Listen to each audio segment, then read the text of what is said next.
5, 4, 3, 2, 1. They've landed. You're in the right place. Online, on the web, and on air. All over the world. Talk Radio. You hear us, we hear you. Yeah, good evening everybody and welcome to another edition of the KTPF Community Talk Show, coming to you live from Manchester on www.ktpf.co.uk.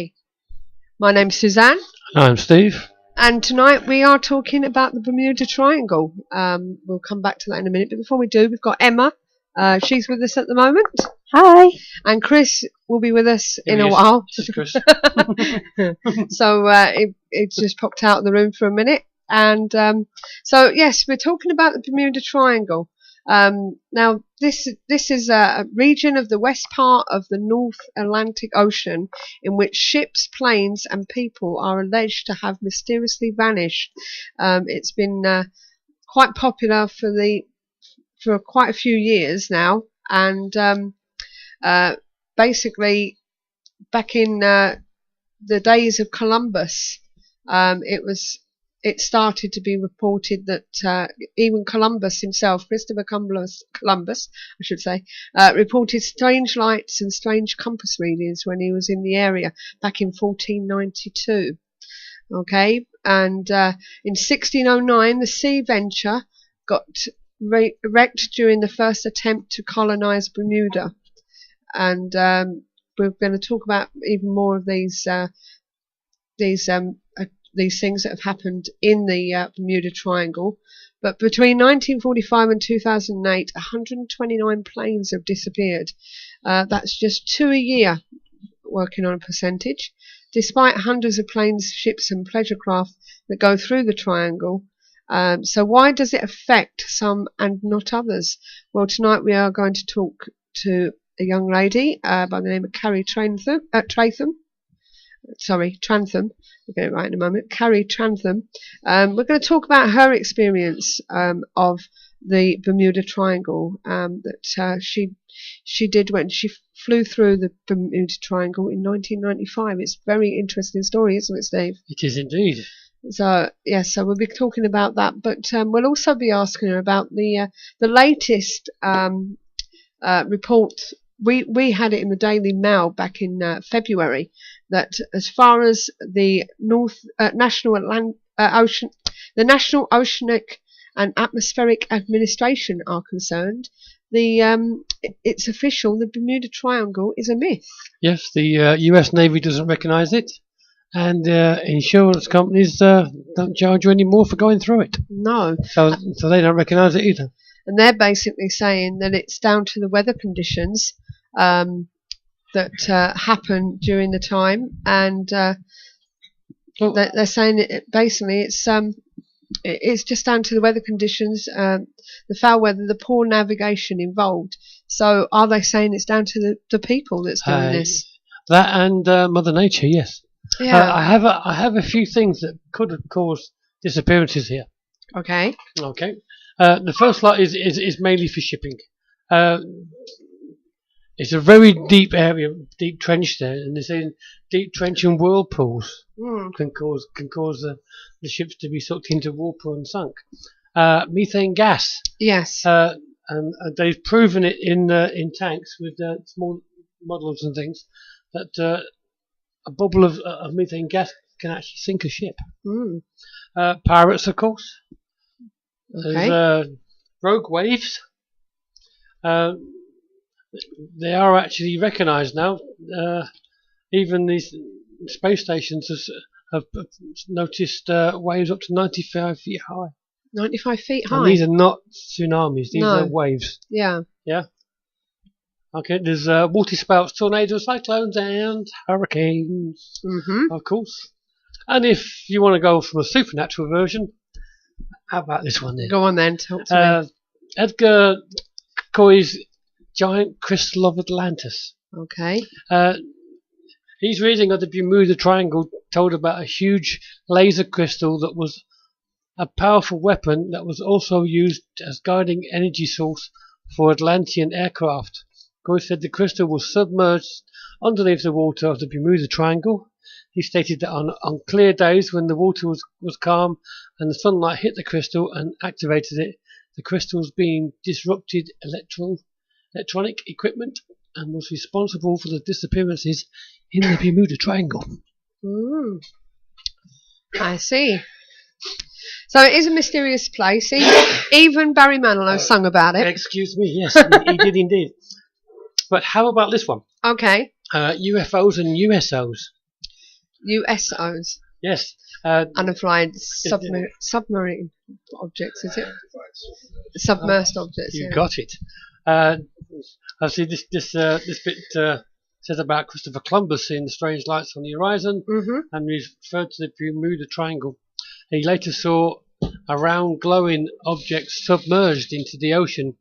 In addition, Columbus reported how on 2 occasions the compass reading was northwest at night, and by daybreak it corrected itself to align with the North Star. There are similar stories about UFOs and USOs, unidentified submerged objects, within the Bermuda Triangle. Some theorize that UFOs are using vortexes and wormholes to enter and exit our world, and somehow ships and planes also go through these passages.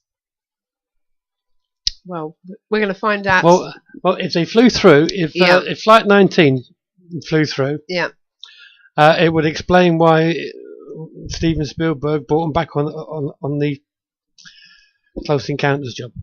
Right. Okay. Because he used the Flight 19. The crew came back on the spaceship at the end. Did they not? I wonder whether it's got anything to do with something similar to the Philadelphia project. They did good food. Yeah. So they have good trolley services on them spaceships. Cool. I wonder if it's something similar to the Philadelphia project. Aha! Now that is time travel, and Emma's got something to do with possible things with that in her observations later. Okay, and as I say, I do like the Philadelphia project, where somebody came back later or something, or before, but that was time travel. They all went on the ship. And, it went wrong. It did go wrong. So but that's another story. Yes. That's the one, my friend. Philadelphia Experiment. There's a film about that. Yes, I know. I've never seen it. Yeah. Have you not seen it? No. Oh, Philadelphia Experiment. Yeah. It is a good film. Apparently, it's a hoax. It's on par with Family Guy. Oh, is it really? No, come on, Chris. It is slightly better than the. I've got something Guy. here. What actually happened Nothing's in the better than Family Philadelphia? What actually happened in the Philadelphia? In an earlier assessment of the Philadelphia experiment data, the author offered the tentative conclusion that the story was in part based on fact. The Navy may have been involved in technically advanced classified tests in the fall of 1943, Valley 1991. These developments could have been misunderstood or deliberately romanticized by people like Allende, just as today we find tests of misinterpreted. I've missed a bit. Tests of advanced flying platforms of Nellis Air Force Base being misinterpreted by believers. Furthermore, I hypothesize that the experiment had to do with a radar countermeasurement test.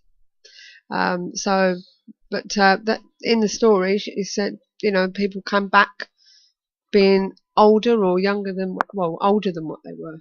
That they came back as themselves, but their family and everything had grown over time. But they were still, still young. It was still whatever time it was to them. How about some of the things that's happened? There we go. So I can find the right bit for you. While he's finding that, did you ever see the film Flight the Navigator? Yes, I've got it. Have you seen that? That's the similar thing as what you're speaking about, isn't it? He goes looking for his dog, little kid in the wood, and as he's looking for his dog, he falls down the embankment near the train track, wakes up and goes back home, to find out his family have moved and somebody else is in there, and his younger brother's grown up and whatnot, and it's this UFO, isn't it? Yeah. It's called Max. So yeah, it's very similar. Yeah, it is similar. It's a good film. As I say, some of the famous things that happened. USS Cyclops and its crew of 309 went missing after leaving Barbados in 1918. The TBM Avenger bombers went missing in 1945 during a training flight over the Atlantic.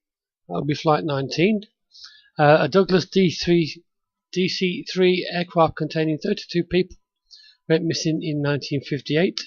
No trace was ever found. A yacht was found in 1955 that had survived 3 hurricanes, but was missing all its crew. There was a documentary on the television some while ago about the Bermuda Triangle, and they was in search for all the mysteries and whatnot, and there was these aircraft that were missing from World War II. Yeah. And they sent submergibles down. Yeah, they think they actually found him. They found some anyway. That's right. Yeah. I don't think it was actually Flight 19, though, was it? Well, they think it might be because they got the registration number from the aircraft themselves, and they put that back, and that I think that was linked back to maybe to Flight 19, and it says what they did, that they strayed. Obviously, they was on a routine training course, sort of routine flight, and they strayed because the navigational systems all failed because of obviously what's going on with the Bermuda Triangle, the geological structure of it, and they went hundreds of miles in the opposite direction, and wallop. Yeah, I think if you want to find out where all these things are, they should just get David Copperfield. Yeah. Yeah. Do you remember that when he brought that liner back for somewhere? From the Bermuda Supposed Triangle. to be from the Bermuda Triangle. I didn't see that one. He brought a complete liner into the dock that's supposed to be from the Bermuda Triangle. I watched him go through the Great Wall of China. Yeah. I watched him walk through that. Mary Celeste was known as one of the ghost ships of Bermuda Triangle. Did you know that? Back in 1872. And Witchcraft, a 23-foot cabin cruiser in 1967, went missing forever in Bermuda Triangle area on the night of the 22nd of December. The owner took it offshore only to watch the lights of Miami shoreline. But aircraft, liners, and all them type of things travel across them areas now. Yes. Yeah. This is it. This is it. And don't get. That's it. They're still there. This is what we can't. There's a big anticipation on the deck. Hold your breath, guys. We're going across the triangle. I mean, it hasn't. Nothing's really gone missing there for a long time. They're putting it down to the fact that our navigation and tech equipment is a lot better and a lot more grounded now than it was. Yeah. So. Yeah, it's supposed to be a natural geological phenomena, isn't it? Yeah. The problem with it seems to be that it's not always there. That's it. And we know from past that it's supposed to move a few hundred miles, depending on the season. But with all these vessels and planes and pleasure boats and that going through the area on a daily basis, it can't be there doing this stuff all the time. It's supposed to be underneath it, isn't it? It's supposed to be some faults, like you've got the San Andreas fault. Yeah, and, I'm wondering whether it moves. Isn't it? Whether it actually moves, you know what I mean? You mean moves a long way, rather than just a couple of hundred miles? Yeah, I'm wondering whether it does. Whether it buggers off to Australia every now and again. Oh, I don't know about that. Well, it appears in my house from time to time because there's loads of things I can't find, and then there's things that turn up that don't even belong to me. Well, we're going to talk to Chris. We're going to talk to Chris. We're going to talk to Cary Trantham about her experience, as I said, flying through the Bermuda Triangle one night in 1995. She's going to tell us all about it and how she felt, what happened, and what experiences she had, and what she believes. So, but before we go any further, let's say hello to everyone in the chat room. Yes. Okay. So let's see. We've got PJ. We've got Emma Knight, but she's here anyway, but she's checking the chat room as well. We've got Michaela Bowden. We've got Ghost Rider 2873. That's our JW. We got Coop. We got who? Andy Cooper. Have we? Oh. Yes. Ace Paradox. That's Paul Rowland. Yeah, and the Viscount's in. And the Viscount's in. Oh. So, hello, sir. And I'm sure we got a few people listening out there. And I met Stuart Torville later part of the week, just gone, and I just in case he decides to listen tonight, he said he was going to, so I'd just like to say hello to Stuart Torville. Yeah, a big hi to Stuart. So Yeah, hello, Stu. Never met Stuart before. He comes across as a very nice guy. yes, very nice guy.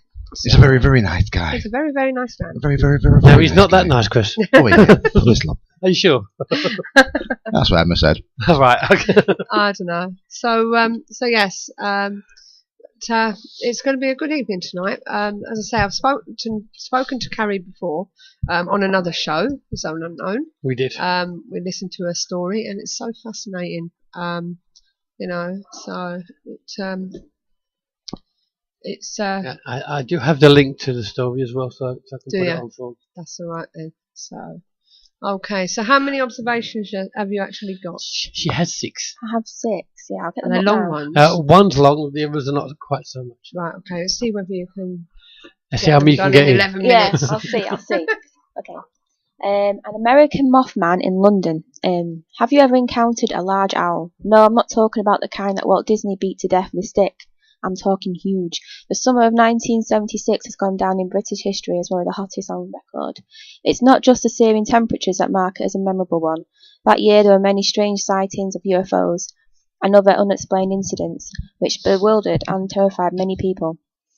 But just before the heat wave got underway, an especially peculiar sight transfixed residents in the finger of land jutting out on the southwestern side of England. In the April of that year, 2 sisters named Vicky and Jean Melling, taking a walk through the forest during a family outing, spied a huge creature with large wings poised above the steeple of Maunan Church in Cornwall. The girls, 9 and 12 years old respectively, were so badly terrified by their encounter that their father, Don Melling, immediately ended the family Easter vacation. That same day, June drew a picture of the Birdman, as she called it. Don contacted paranormal researcher Tony Doc Shields soon after, though he refused to allow the frightened girls to be interviewed. The singular incident may have been forgotten as the wild imaginings of 2 young children unfamiliar with nature, were it not for another sighting just 3 months later, in the very same location by 14-year-old Sally Chapman, who was out camping with her friend Barbara Perry. The teenagers heard a strange hissing noise and saw a big owl with pointed ears as big as a man, covered in grey feathers. The eyes were red and glowing. You could see its feet were like pincers, with large black claws, like a crab's claws. At first they thought it was someone playing a prank on them. That is until the thing flew straight up into the air and disappeared into the trees. They contacted Shields directly and supplied him with their own drawing. Yes, if you follow the link, some of the drawings are actually on there. I'd like to know what they're on about beating an owl in a Disney film. I don't know. I know. I'm not sure about that. I don't remember Disney beating an owl, do you? No, Unless, yeah. No, I don't remember that at all. no, I don't. Something I've Well, seen. there was a bit in the Sword in the Stone. Oh, maybe, yeah. Yeah. Okay. Where you go, Okay. Emma? Okay, next one. It's a bit of a rude one, actually, this one. This one is, isn't it? Yeah. Okay. A psychic has steamy sex with a ghost who is 250 years old. I hope Um, yet then. Adrian Blackwell, 34, claims to go for half an hour at a time with Beta, a Native American chief who was alive in the 19th century. According to her, the experiences leave her so much more satisfied than doing a deed with the living. She described having sex with a hunky Beta as being out of this world. It's making me laugh.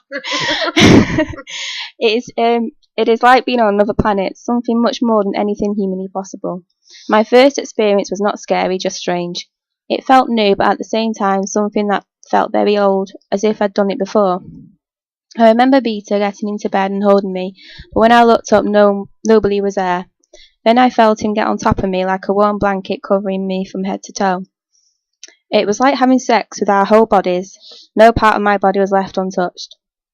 Adrian, a sex psychic from Hawaii, US, is known as the sexorcist. After a decade of ghost romping, she says that spectophilia, the art of having sex with the spirits, is not that uncommon. She said some clients are scared to talk about it though in case they get mocked or laughed at. Most of the people I talk to have great stories and love their experiences. Unfortunately, some are scary as it's forced and unwelcome. Many are reluctant to talk for fear of being ridiculed. That is why I share my story, as it puts them at ease and they become excited to talk about their story with you or to get help. Often that brings closure and stops the occurrences, and sometimes you can end up doing a type of exorcism or spiritual blessing to end it.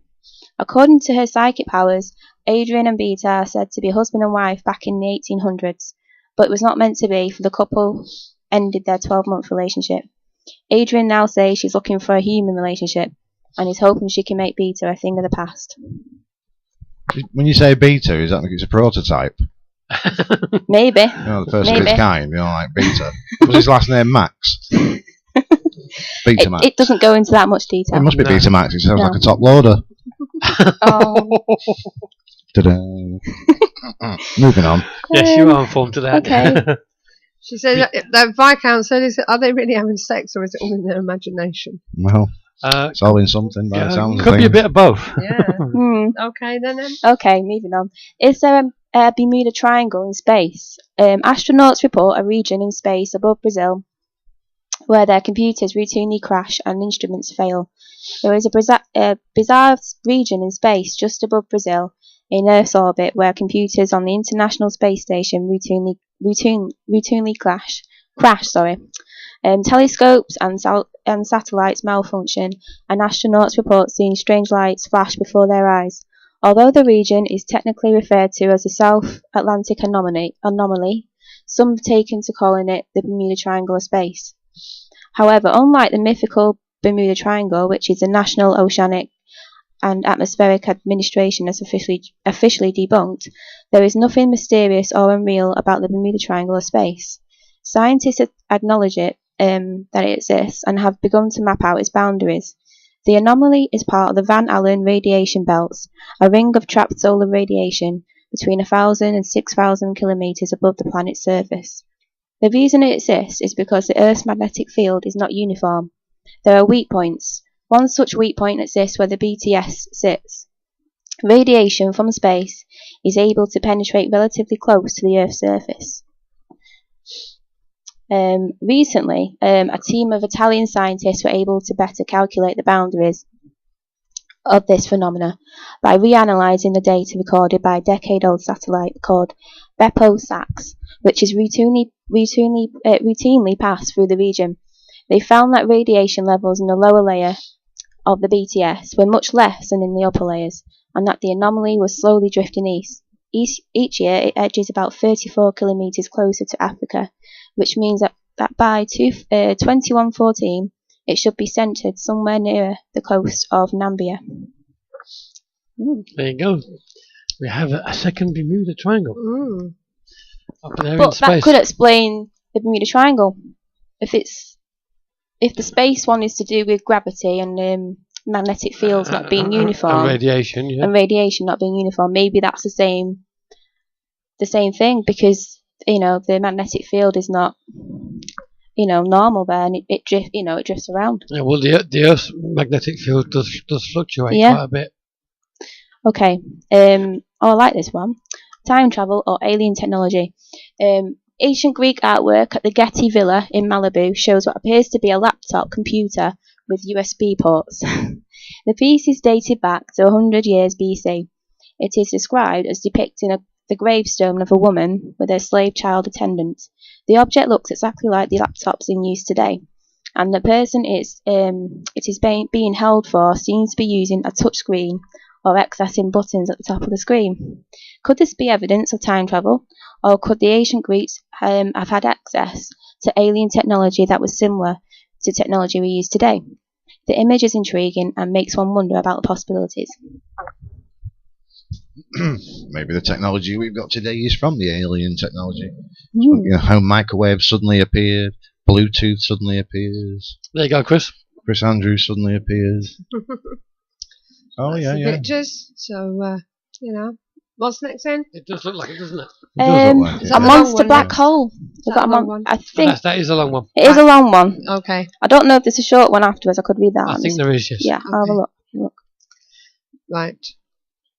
Just while she's looking. Oh yeah, there is one actually. Yeah. Right. Okay. Do you want to go in there? Argentina. Possible new humanoid presence in Necochea.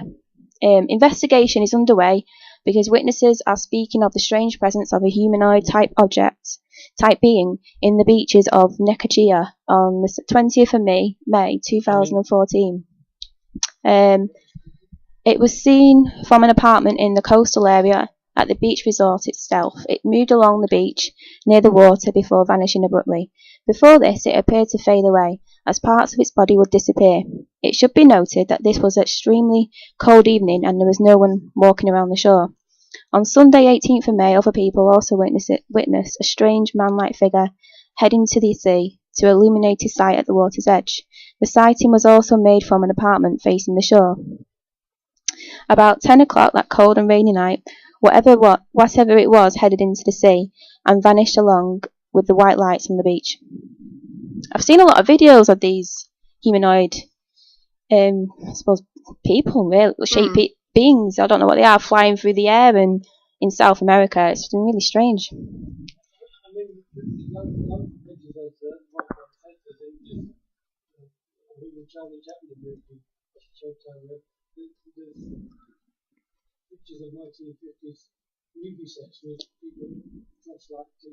Oh, is this the technology out of time? Using mobile phones. Yeah, I like those. Yeah, we showed one at our meeting, didn't we? The mobile phone. Yeah. Oh, but, Yeah. Can we come back to you on the last one, Emma? The one before that one. Thing is, though, Emma, just before you move on, the big one that you had. Yeah. just before you move on, when you see them videos of people using mobile phones in the 1930s, 1940s, or whatever the case is, it's an impossibility. It can't happen. The reason why it can't happen, because if it shows them walking down the street talking on the mobile phone, but the mobile phone won't be receiving a signal because there's no networks or mobile satellites to produce. There's no 3, but or any other network. How the hell can it be picking a signal up? Well, we recognise it's a mobile phone, but it's some kind of communication device, which we, exactly. It's similar. But it can't be a mobile phone. No. Exactly. So when you see these these trailers saying, "Is this person using a mobile phone?" It's what we would term, but it can't be a mobile phone because they can't be talking because there's no signal. It can't be. No. It's a Star Trek communicator. Yeah. I was going to say, is it the communicator? Yeah. I mean, obviously, The mothership. yeah, they do look really good, and it does look like, because you can see the mouth moving and things like that. So it does look quite good. Obviously, you never get to see. And I think one of the videos, you actually see them go flip like it's a flip phone. They flip it. It was the 1940s one, that Yeah, it's wasn't it? 1940s. But they're talking. But obviously, if they're talking, then walkie-talkies wasn't quite, wasn't around like in them days like we know things today. A mobile phone certainly wouldn't. Well, no, they wouldn't be. Yeah, my mic's not even No, on. right. I'm afraid we're going to have to go to our guest now, so we'll come back to Yeah, you. sure. All Yeah. right. If you want to have a look at these observations that we discussed on the radio show, then you can find them in our discussion forum within the website. And if you go into other show topics, they're there under paranormal news and observations.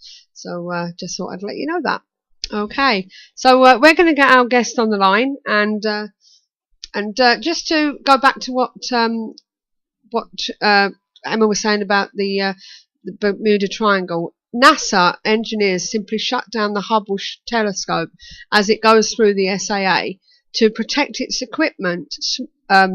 Smaller commercial and military satellites carry radiation detection devices themselves, vulnerable to radiation that triggers shutdown and powers up on sensors on computers. So there must be another reason why they're shutting these things down when they go through the Bermuda Triangle. We're going to find out more from is that the one in space, the BTS? the Hubble. The Hubble it's on. But we're talking about the BTS, I think so. Yeah. not the one in the Atlantic Ocean. No, this is at the Bermuda Triangle.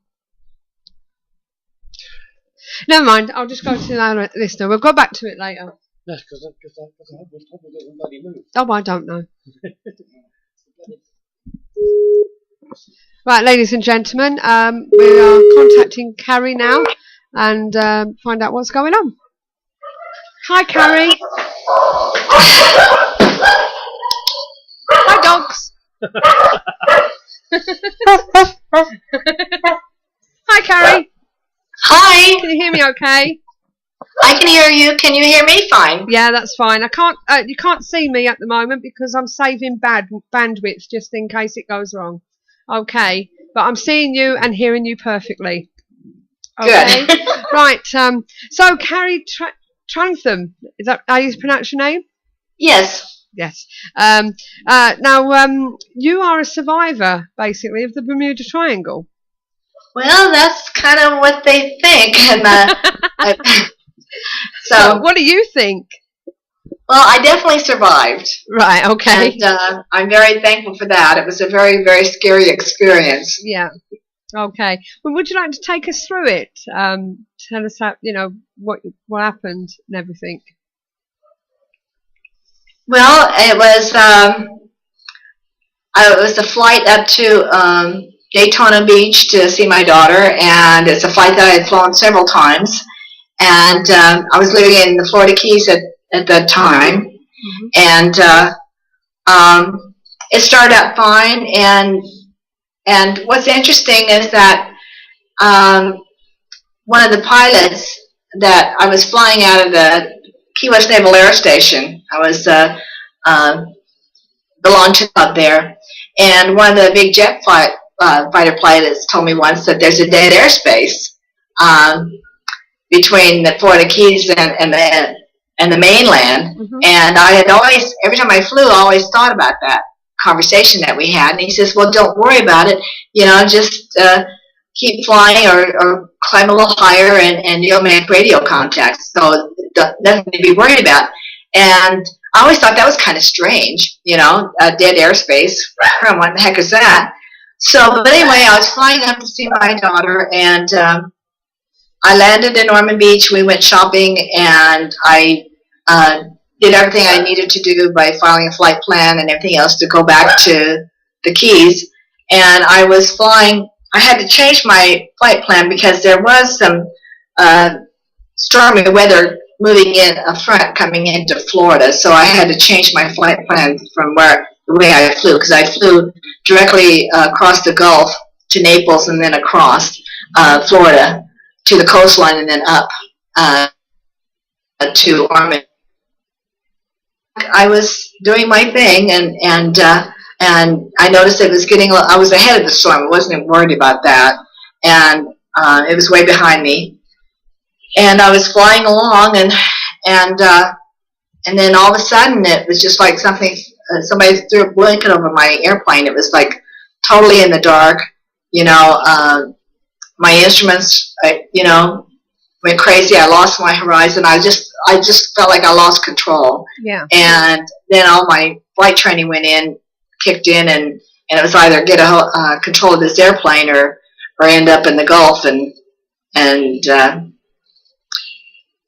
never survive. And it was, like I said, it was a really, really scary, scary experience. I only actually told 2 people about it afterwards, and the one being the commander that was in charge of the flying club, and he was upset because I left the airplane with almost no gas, which is like what happened to me up there, that I used up more gas than I anticipated. Yeah. And so I kind of explained to him that I had a situation, and of course he gave me a lecture. And then a couple of days later, I felt like I needed to get back in an airplane, otherwise I would never fly again. I mean, it was that detrimental and that scary to me. And when I was out there, a pilot that I was close to, I told them about what had happened, and because I wasn't really sure what happened, but it was just one of those situations where you felt like you didn't want to really tell anybody, because it was like, did I do something wrong, or what happened to me, or would anybody ever even believe me, type of situation.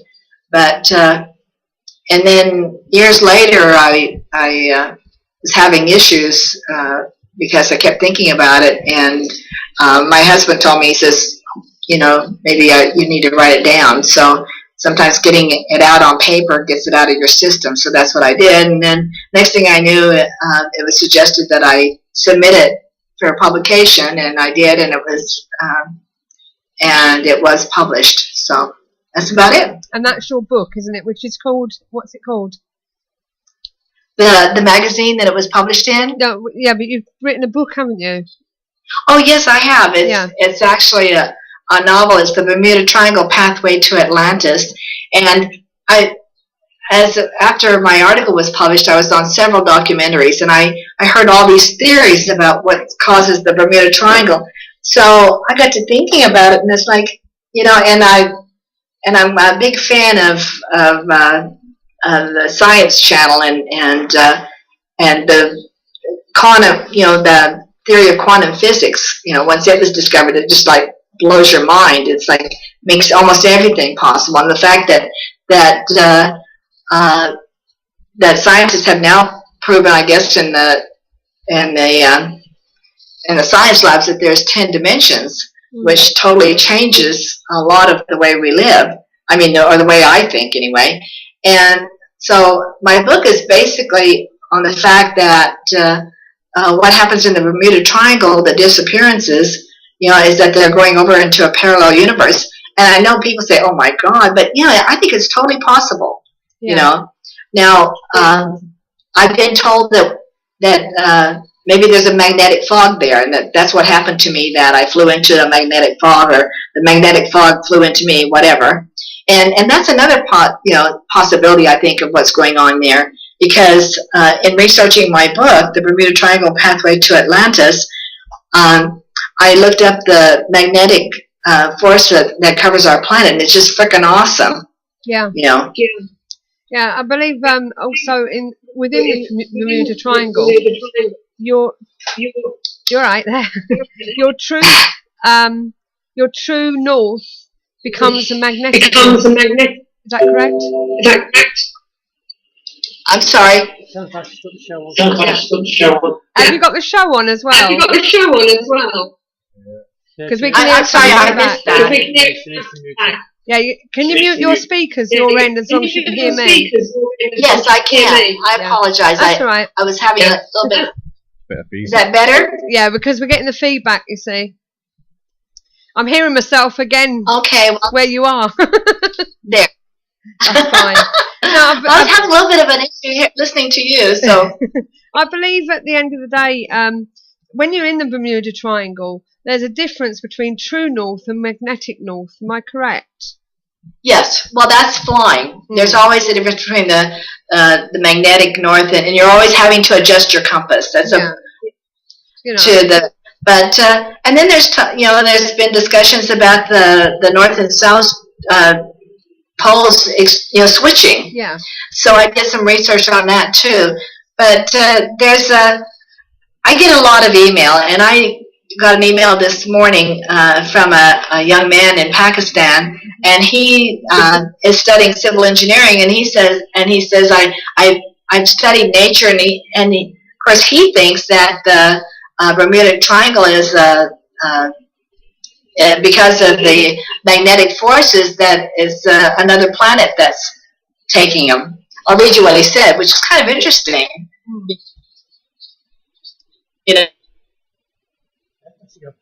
It's all right. She keeps dropping out a bit. Have we lost her? Yeah. So it's a big distance from here. Cary, if you can hear me, can you turn your camera off? She's died on me. Oh, she's gone. She's gone. We will get her back, don't worry. We will get her back. Don't forget, if you have problems, are we back? Friend. Yep. Hi. Yeah, if you leave your camera off, it will be okay with the bandwidth. I'm sorry? Skype can be a bit finicky. If you have your camera on, sometimes it uses too much bandwidth, and therefore it cuts out. So if you leave the camera off, it should be fine. Okay. Okay. So you were telling me what this young lad said.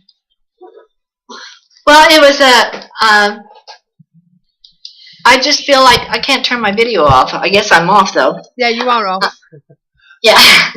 I just consider myself a believer. That means I believe in everything. Until somebody absolutely proves that it doesn't exist, it exists. And we, as far as nobody has actually proven that there's no such thing as a ghost. No, this is And there's no such thing as time travel. I mean, nobody's proven that we can't travel through time. In fact, I've been reading a lot about time travel and time. I mean, even Einstein says that the way we consider time is based on our movement through the universe. I mean, there's really no such thing as time. And sometimes time, past and present and future, can kind of blend together, especially when you get into other dimensions. Right. Just out of curiosity, how long did it take you to make the trip to your daughter's, and how long did it take you to get back? It's about a 3.5 hour trip to get there, depending on the wind. Coming back, it took me probably 2 hours longer, I'm thinking, because it got dark on me, and I had to fly my last leg in the dark. But I really lost time. I was just so shocked, in shock, and I just lost it. Yeah. Did you actually see anything apart from this blackness? No, I did not. I get that asked a lot. It's like, like I said, I get a lot of email. Yeah. And a lot of them are young students from the 6th grade up. And it's interesting what they say, about my experience and their questions that they ask, But no, I didn't see anything. And that, of course, to me, that was what was scary. That's really terrifying, Yeah. isn't it? We've got Chris and Emma in. Did you want to ask a question? Hi, Cary. We've got one there from front of us. Yeah. Hello there. Hi there, Cary. Can you hear me? Can you hear Chris? Hello. Did he ask? I couldn't hear his question. Right. Hello there. Hi, Cary. Can you hear me okay? Yeah. Hi, how are you? I'm not too bad, thank you. I'm not too bad at all. Well, my name's Chris, and it must have been a very, very, very scary experience. Obviously, you're flying, over places, and it's completely black, and you can't see anything whatsoever. Maybe navigational systems are malfunctioning and things like that when you're flying at altitudes in an aircraft. So I can understand the anxieties.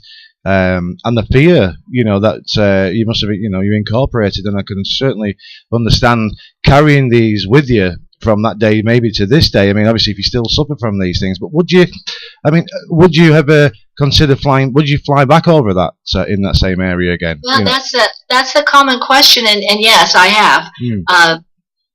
I did actually. The first time I went back over there was with the Discovery Channel and their pilot. We went over the same area, and I did by myself again, but I no longer at night. Yeah. Not by myself if I had a chance, but if I had a choice, rather, not a chance, but if I had a choice. Okay. But it was a scary experience, and I was thinking about that today when I was thinking about this interview. Is that it's something that even when I think about it now, my heart beats and my stomach turns over and it actually it did a lot of changes for me. It changed my it made me more open to possibilities, I think, in my life. Yeah. And it made me more it affected me emotionally in the fact that I felt more thankful for life, I think anybody that has a life-death experience where they feel like they're not going to, survive it, have that feeling that, yes, so it's good to wake up in the morning. So do you feel more because of the encounter, obviously the experience has sort of given you that bit more guidance, that enlightenment. So you obviously, like you just said, you see things in a different way now, or so do you think it's added to your enlightenment and sort of helped develop you further onto to the person that you've become today? Absolutely, I think that I don't know if I was actually enlightened, but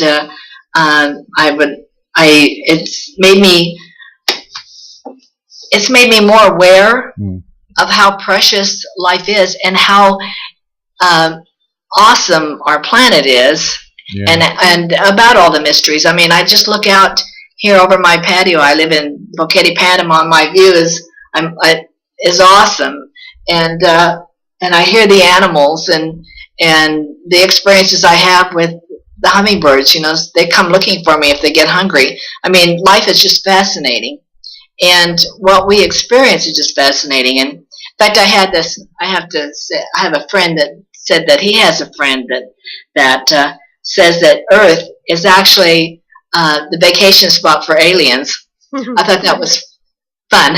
That's a very good concept. It's a very good concept. Yeah. Well, we're gorgeous and beautiful, and in fact, I saw this video and I put it on my Facebook page because it was so awesome, and it's basically based on the fact of the overview effect, and the overview effect is like the astronauts that left the planet, when they were heading to the moon. Their main goal was the moon, and that's what they were looking at. And then all of a sudden, they turn around and look at the planet Earth behind them, and it affected several of them, spiritually, because here's this planet that's absolutely blue and gorgeous and hanging in the sky, and I can see where aliens would think of it as a vacation place. It's certainly a shame where we have to go through things or experience things to appreciate the planet and things that we've got around us that we take for granted on an everyday basis, don't we? We get up in the morning, we're breathing, we're breathing air, we can communicate, we're alive, we feel the warmth from the sun on our faces and on our bodies, and like you say, the animals, the birds and everything just, living around, and the general consensus of life itself.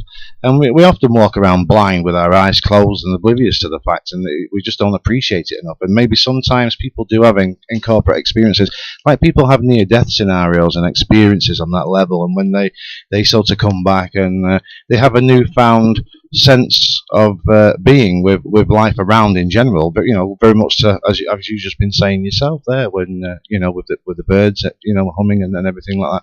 It's just a shame that we have to go through these things, and maybe sometimes we're designed to go through certain experiences depending on what them experiences are, but maybe we're designed to go through them to open our eyes to such, maybe. I think so. I think a lot of people have the problem that they live in a box and they're afraid to step out of this box. But I think, I've told many people this, that I think that after my experience, I'm open. I'm open for, and I think when you open yourself up, then things do happen to you. Fun, wonderful things, wonderful experiences. I definitely believe in paranormal, but I also believe that that everything that we consider or discuss as paranormal is a mystery, and a mystery at some point there's a reason for the mystery, and there will be a science. I don't like to use the word scientific, but there is an explanation. I think that, like time travel, I think at some point we're going to find out that there really is a simple reason where I could just think myself and all of a sudden I'm in New York City. Yeah. I think that there is a way to do it. We just don't know what it is to transport ourselves. And the explanation will be something really simple. It's like the scientists are going to just hit their heads and say, "Oh my God, we should have known that." That's it. We can change our particles and change our or whatever and transport just like that. So I know like I said, I'm a believer, and I think that everything that we've, what's interesting is that we actually live in a Star Trek world now. I love Star Trek, but we do. I know you had a harrowing experience, a terrifying experience, and obviously one that's going to stay with you, for maybe possibly the rest of your life. It's something that you're not going to forget in a hurry, and it's fantastic that obviously you managed to get back safely, and that you are where you are today, and you got back safely, and all that's behind you. But putting the bad side of that behind you, and knowing what you know now, and how we seem to more appreciate things, would you say that would you say that you're glad today that you actually had that experience, or was it something that you think you wish you still never had that experience, knowing that you've come through that safely, and hopefully it'll never happen again? But would you say, are you glad that you actually had that opportunity to experience what you actually did? Well, yes, sometimes you wonder, it's like, why do things happen to you that happens to you? Is there a destiny, or was that, I had an interesting phone call from a couple who are actually, I think he's 81 and she's 76, and they wrote a book, and they wrote it anonymously because during the Korean War, they were underwater photographers and did documentaries, but that was their surveillance or whatever you call it. They were actually spies, and he's a little bit on the psychic side, I guess. He had a life-death experience, and he woke up being a little bit psychic, and so they were asking me, and they found my book, and they were saying, Cary, when you were writing this, do you find that is it just your imagination, or is this coming from someplace else? Because he felt that when he had his life-death experience, that the tunnel never really closed for him. So in his writing, he feels like it's coming from someplace else other than his own, imagination. And I thought that was really, really interesting, because I thought about that, and I never. I had a life-death experience, and so when I was 24 and I had a car wreck and my heart stopped 3 times, and I just wonder, and it got me thinking, it's like, I wonder if maybe this opened me up to, like the Bermuda Triangle experience or whatever, but what is this happening? And sometimes I wonder, where my thoughts do come from. Is it just my imagination, or is there another funneling into my mind? The other night I woke up in the middle of the night, and a name. It was a very strange name. It was Robert, and it was like the very strange last name, and I kept spelling that name, and I don't know anybody by that name, and it's like, where in the world did that come from? So their conversation was really, really interesting, and we talked for well over an hour, and they're in the States, and I was down here, so I plan on catching up with him when I'm in the States. But what do you think? Do you think that there's a possibility that some of our thoughts are not really coming from our own minds, but someplace else? We've got some questions for you from the chat room, Cary. First of all, JW wants to know, how did your friends and family react when you told them? Actually, I didn't tell them. No. Okay. In fact, my husband complained because I was married to him for 3 years before I ever told him about the experience, and I was having problems with nightmares, and that's when it was suggested that maybe I write it down. Because sometimes when you got things, that are on your mind constantly, it's easy to, just putting them down on paper kind of gets them out of your system. So, but yeah, he was a little upset that I hadn't told him until after 3 years of marriage. Okay. And Andy wants to know, was you supposed to be when you were flying, and you was 2 hours more than what you should have been flying, so to speak, because you took a different route, didn't you? Yeah. I did take a different route, but because I didn't fly, I was flying the coastline, so yeah, that would have taken me a little bit longer to fly that way. Right. That's the way I went, because the way I left, I flew from Key West straight north to Naples and across. Yeah. So I was flying across the Gulf. So basically, Andy's question is, were you supposed to be there, or did you end up miles from nowhere when it blacked out? No, I was supposed to be there. I was doing my flight plan. Okay. But when everything went black on me, the thing is that you lose your, oh crap, what's the word for it? Anyway, I wasn't sure if I was upside down or right side up. Right. And then I wasn't sure if I had floated, east or west, or where I just lost where I was. And of course, back then, maybe if I'd had a GPS, that might have been different. But at that time, we didn't have GPSs, or at least not for little airplanes.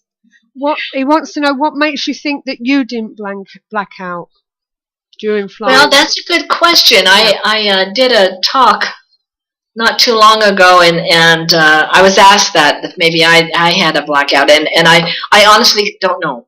Right. I couldn't tell you Wouldn't if I blacked out or not. Wouldn't the plane have crashed if you'd have blacked out? Because it wasn't on auto, was it? No, the plane wasn't on auto, so wouldn't the plane have crashed if you blacked out? Well, it's amazing how amazing small airplanes are. They're built to glide, and it depends on how long I was blacked out, actually. But I don't think I was. I think I was just in a state of shock because I was so intent. I think thinking back, it's like I was thrown into a survival mode, and when the adrenaline was flowing. And, you always hear strange things about that happening to people, where people lifting up cars off of other people, to save a life or whatever. It's amazing what our bodies and our minds can do when that adrenaline is flowing. And like I said, I kind of liked my existence, and I think I was just trying to survive. I didn't want to die. No. Oh. He goes on to ask, have you ever tried hypnosis to retrieve the memory of that time? And if not, would you consider it? Because obviously at the time you're panicking and what have you, aren't you? I have done hypnosis. I was very much into hypnosis, and I think hypnosis is an amazing way to get into a meditative state and to explore your subconscious mind. I never really addressed my experience, and I never really wanted to. I don't know why, whether I was just afraid or what, but I've had some other interesting experiences under hypnosis, finding my inner guide and this sort of thing, and which is another situation. It's like, where in the world did that come from? Is that in my imagination, or is there another dimension going on with all of us? But that's, like I said, I'm very active with hypnosis. I have been in the past, and I never wanted, and I never asked anybody to take me back. No. I suppose it's something you wouldn't like to go back to anyway, really. I really, there's a, yeah. So, but we survived, obviously. Yes, I did. Which is good. Yes. Otherwise, you'll just prove to us that ghosts do exist. But as I say, do you feel, even though you got back on the bike, so to speak, do you sometimes feel when you're flying a little bit edgy at all now? Oh, absolutely. Yeah. I don't fly at night at all. No. Yeah. Do you ever cross? And I don't like to fly by myself. I'd rather have a co-pilot there with me. Do you cross the Bermuda Triangle at all? Pardon? Have you ever crossed the Bermuda Triangle since? Yes, I it's kind of hard not to. Yeah. When you live in Florida. There's a theory that obviously it doesn't happen to everyone. What makes you think that? Well, I don't know. Like I said, I talk to a lot of, or I correspond with a lot of, especially students, and a few adults about the Bermuda Triangle. Mm-hmm. And for one thing, and there's another gentleman, Gian Kesar, who has written some books on the Bermuda Triangle, and he's on my Facebook. So he's talking about getting back into another book about, or more, and I asked him, I says, do you think it's changed? Or I emailed him, or Facebooked him rather, and I says, do you think it's changed over the past 50 years? And he said, he didn't give me a really good answer, but he said that yes, it is changing. And for one thing, it's like the Bermuda Triangle doesn't have specific borders. Yeah. Yeah. I know that it moves just like anything else is going to move on this planet, and it fluctuates. And I definitely think that there's something there. I'm asked that a lot. Do you really believe this, or is it a hoax or what? And I said no, because too many too many big things have happened, and there's absolutely no clue as to where it is. And it's kind of like, I keep wanting them to find Flight 370. Yeah. Not only for the family, but just for closure. It's just like, and not having these closures causes a mystery, and it's very scary. It's not really scary, but it's very strange that things are happening, and why you asked me, it's like, why doesn't everybody have this experience? It's amazing on the different shows I was on. It's amazing how many people have things happen to them in that area and don't talk about it or don't say it. Like this one pilot that was flying me in the Discovery Channel, he was saying that he was flying between Puerto Rico and Miami all the time, and one time they had their plane on automatic pilot, and it kept swerving off of automatic pilot. I mean, there was absolutely no explanation for it. Yeah. Now, so there's lots of things that are happening there. It's just that I happen to tell my story. But I think that a lot of people have stories. There's something going on there, whether it's the magnetic forces or who knows. Yeah. We had an article in one of our newspapers back in February that national oceanic and atmospheric administrations say that the Devil's Triangle, the Bermuda Triangle, Island of the Devil, is actually a myth. They're saying it's definitely a myth, and it's down to methane gases and the likes, and Sargasso Sea and Gulf Stream. What's your theory on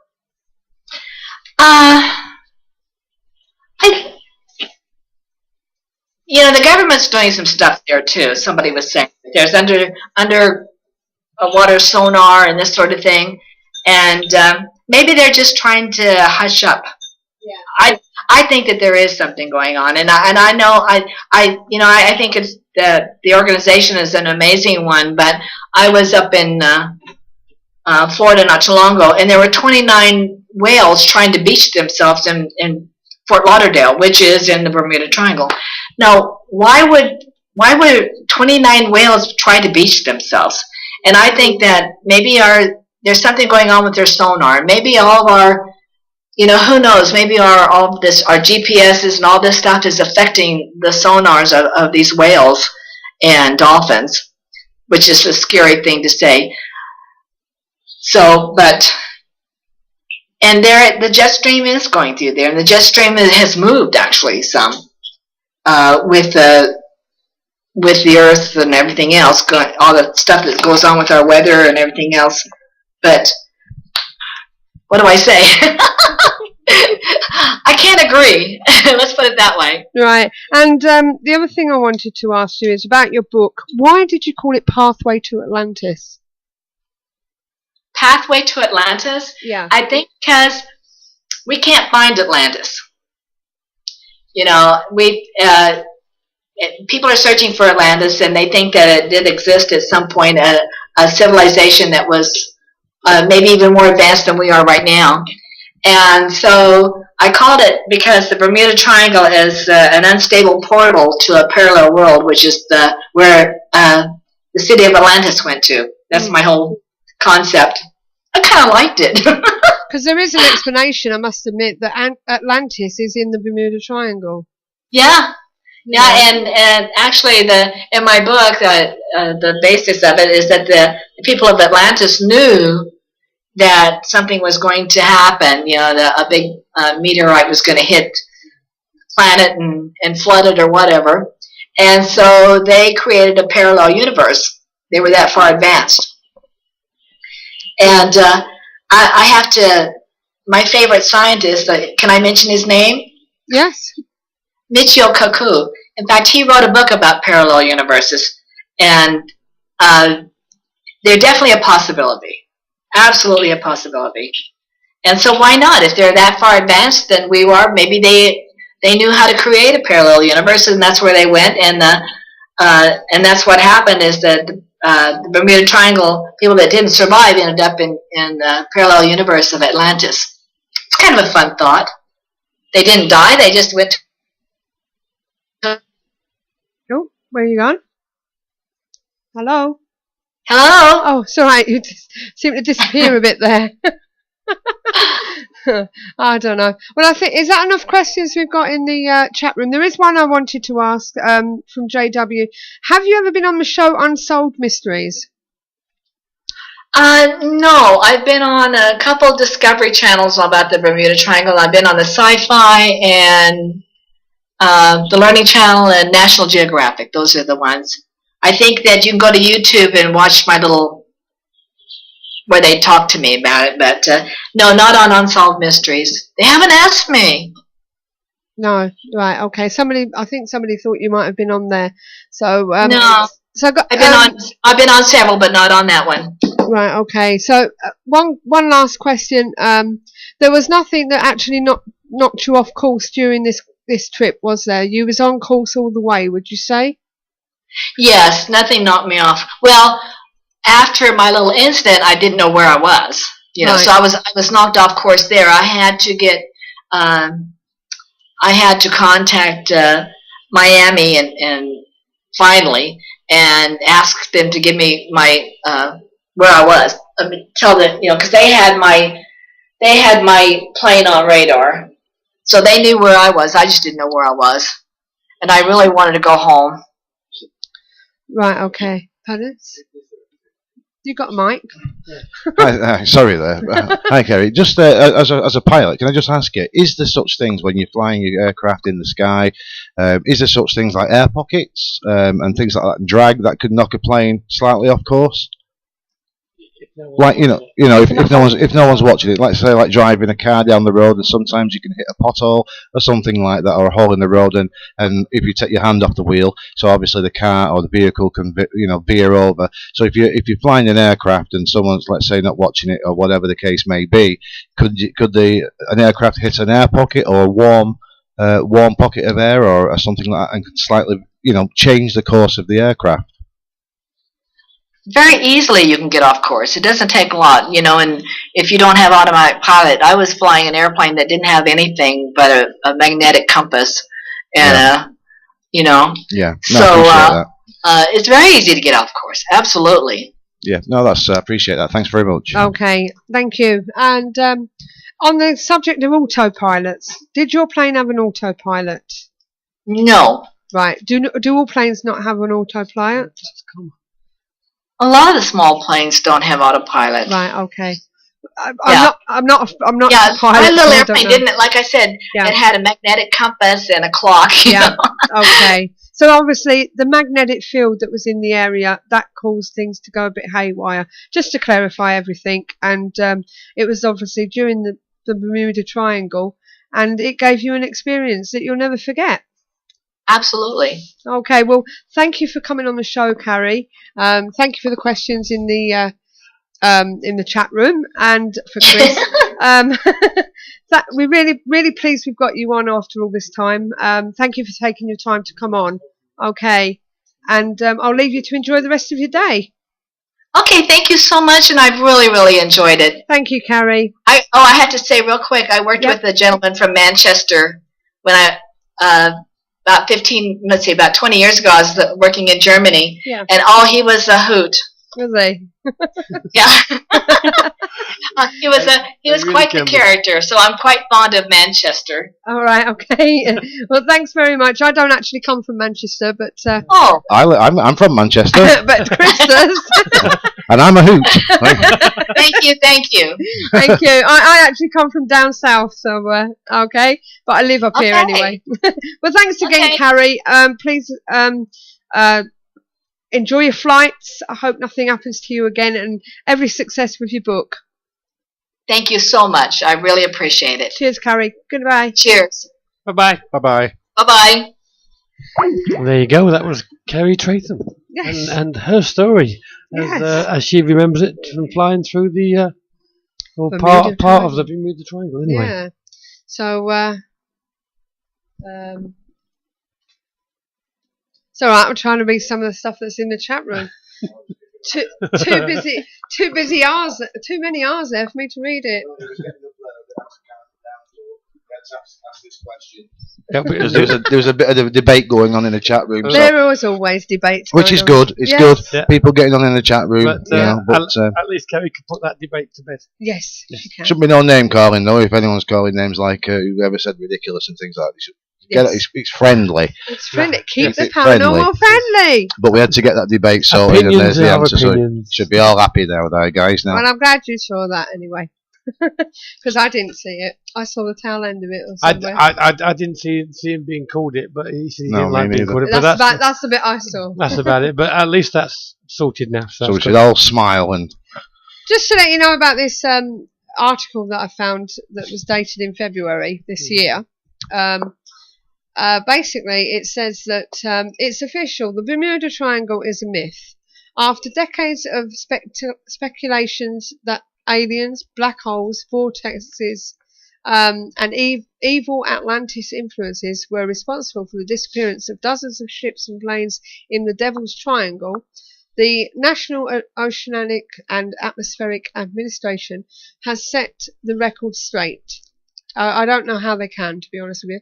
The US government agency claims that foul weather and poor navigation are likely to blame for any mishap in the area between Miami, Bermuda and Puerto Rico.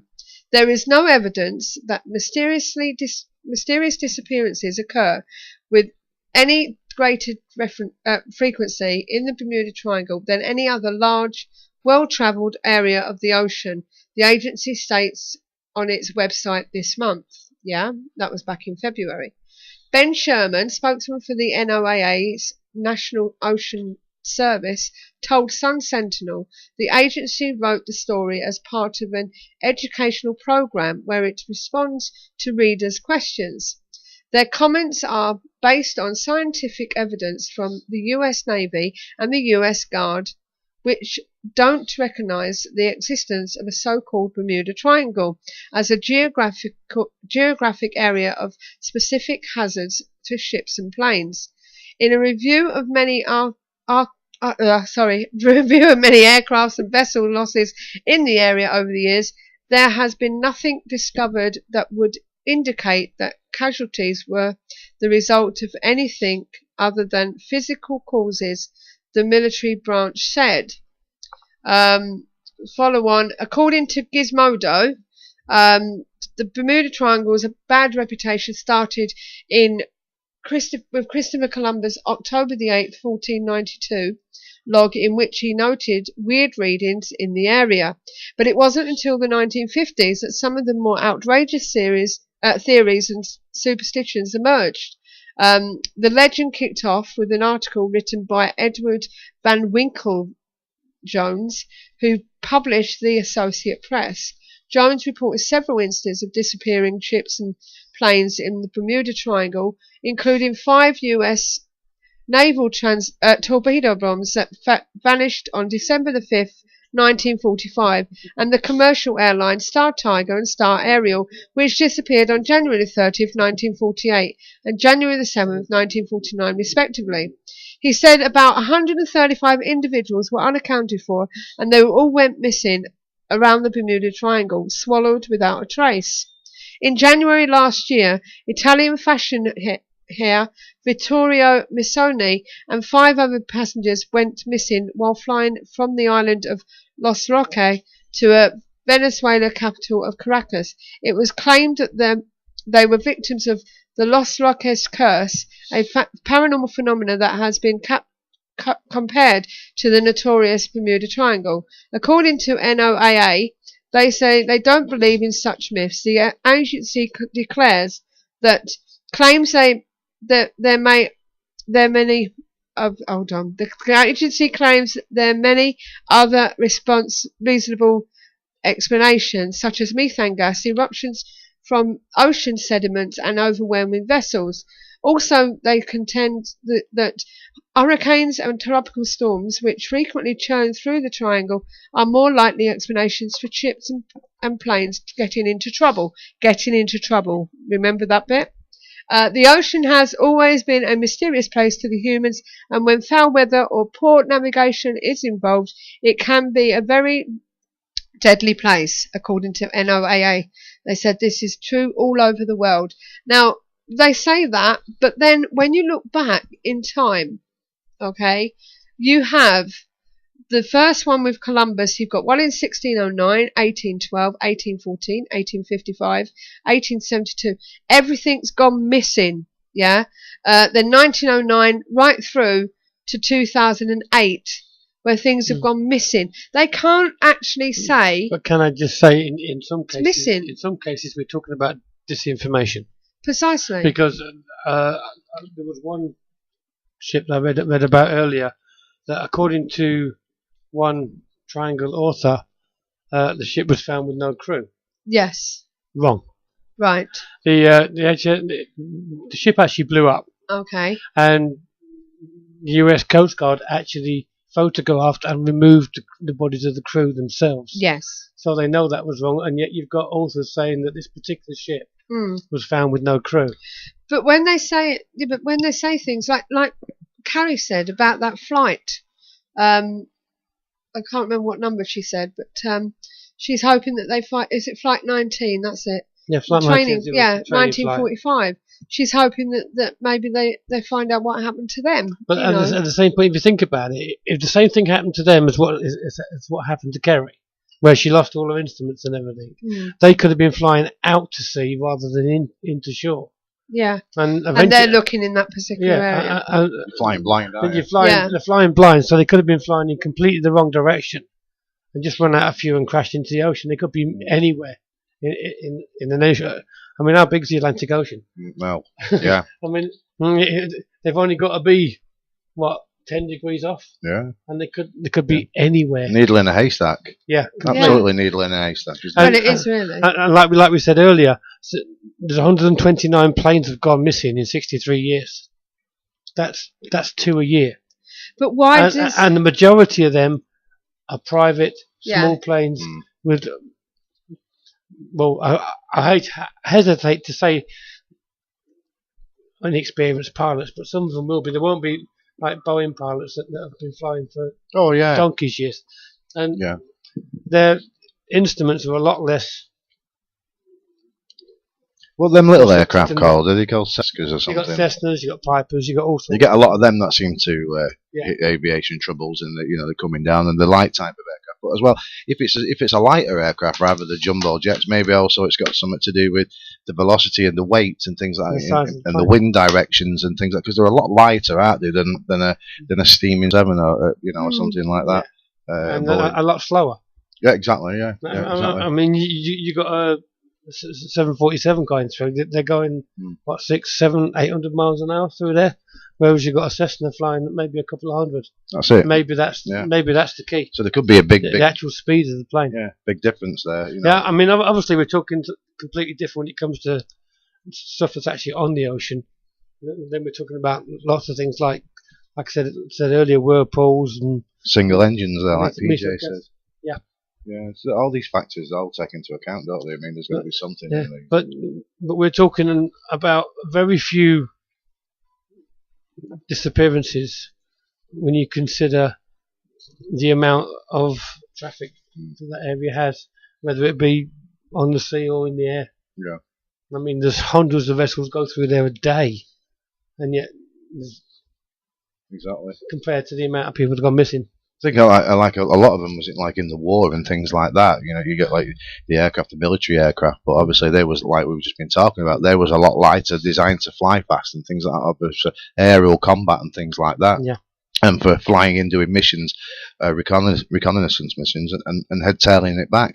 So that a lot of them obviously will go missing in them days. But I mean, some planes there could be answers to things like some planes might have been shot on the way back and they've lost fuel. Yeah. They haven't got enough fuel to make it back, or the aviation, the navigation equipment has been, has had malfunctions because of the mission that they've just undertaken, and they're forced to, the navigation's not working proper, and bang, they disappear. But I can't see that happening to a big jumbo jet flying through these days. I mean, you hear lots of stories of planes in the war where their instruments and that have just gone. And in some cases they've actually got back, especially the people based on aircraft carriers, by following the ship's wake. And some of these equipment in the airplanes may be made by the lowest bidder.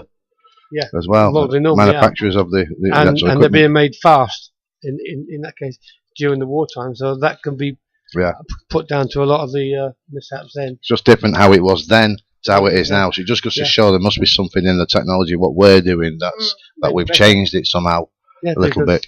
Yeah, I mean, lots of things have changed.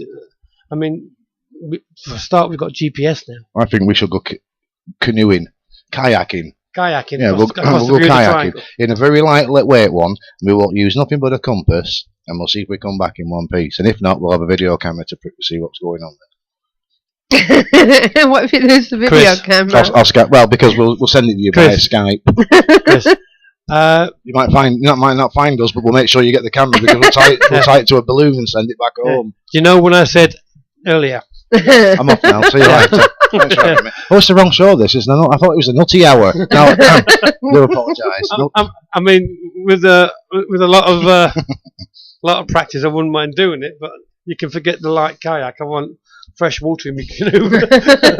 And some food, thank you very much. Set some food. Yeah, we'll take a big trail over us with food. And park up somewhere. And both of them and his mates to row the damn thing because that takes them rowing across an ocean. Get Oxford and Cambridge; they'll be good at it. Let them go rowing across it and see who comes first over that line. You know. I don't know. Oh dear. Have you got that piece of paper I gave you earlier from the that one's in my wallet. Thank you. Attach a homing pigeon to it. Yeah, that'll bring me back. Just a couple of balloons, you know, a spoonful of medicine. Bring me back like Mary Poppins, wouldn't it?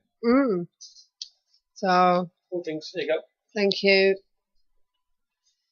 Right, I shall need that in a moment. Emma. Are we going to finish with it? Go back to Emma. Back to Emma. See what she's got there. Let's just play this advert before we do. The Paranormal Intelligence Gathering Services Ghost Store is a one-stop shop for all of your ghost hunting gadgetry needs. Run by ghost hunters for ghost hunters, the shop is filled with all of the latest in investigation equipment, shipped in from all around the world, from high-quality digital dictaphones to EMF pumps, infrared illuminators to laser grid pens, CCTV equipment to data loggers. All of our equipment has already been imported, so you can buy it safe in the knowledge that there will be no hidden costs.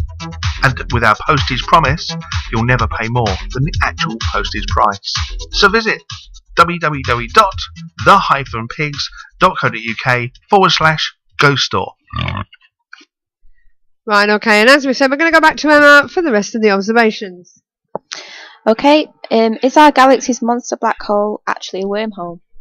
Although we have a pretty good idea that our galaxy contains a supermassive black hole at its core, there could be another, although a rather exotic explanation, for our observations of Sagittarius A. It might be a wormhole. This according to two researchers who explored the possibility in a new paper. Although their work is purely theoretical, Long Li and Cosimo Bambi of Fudan University in Shanghai have identified a specific emission signature surrounding their hypothetical wormhole, a signature that may be detected by a sophisticated instrument that will soon be attached to one of the world's most powerful telescopes.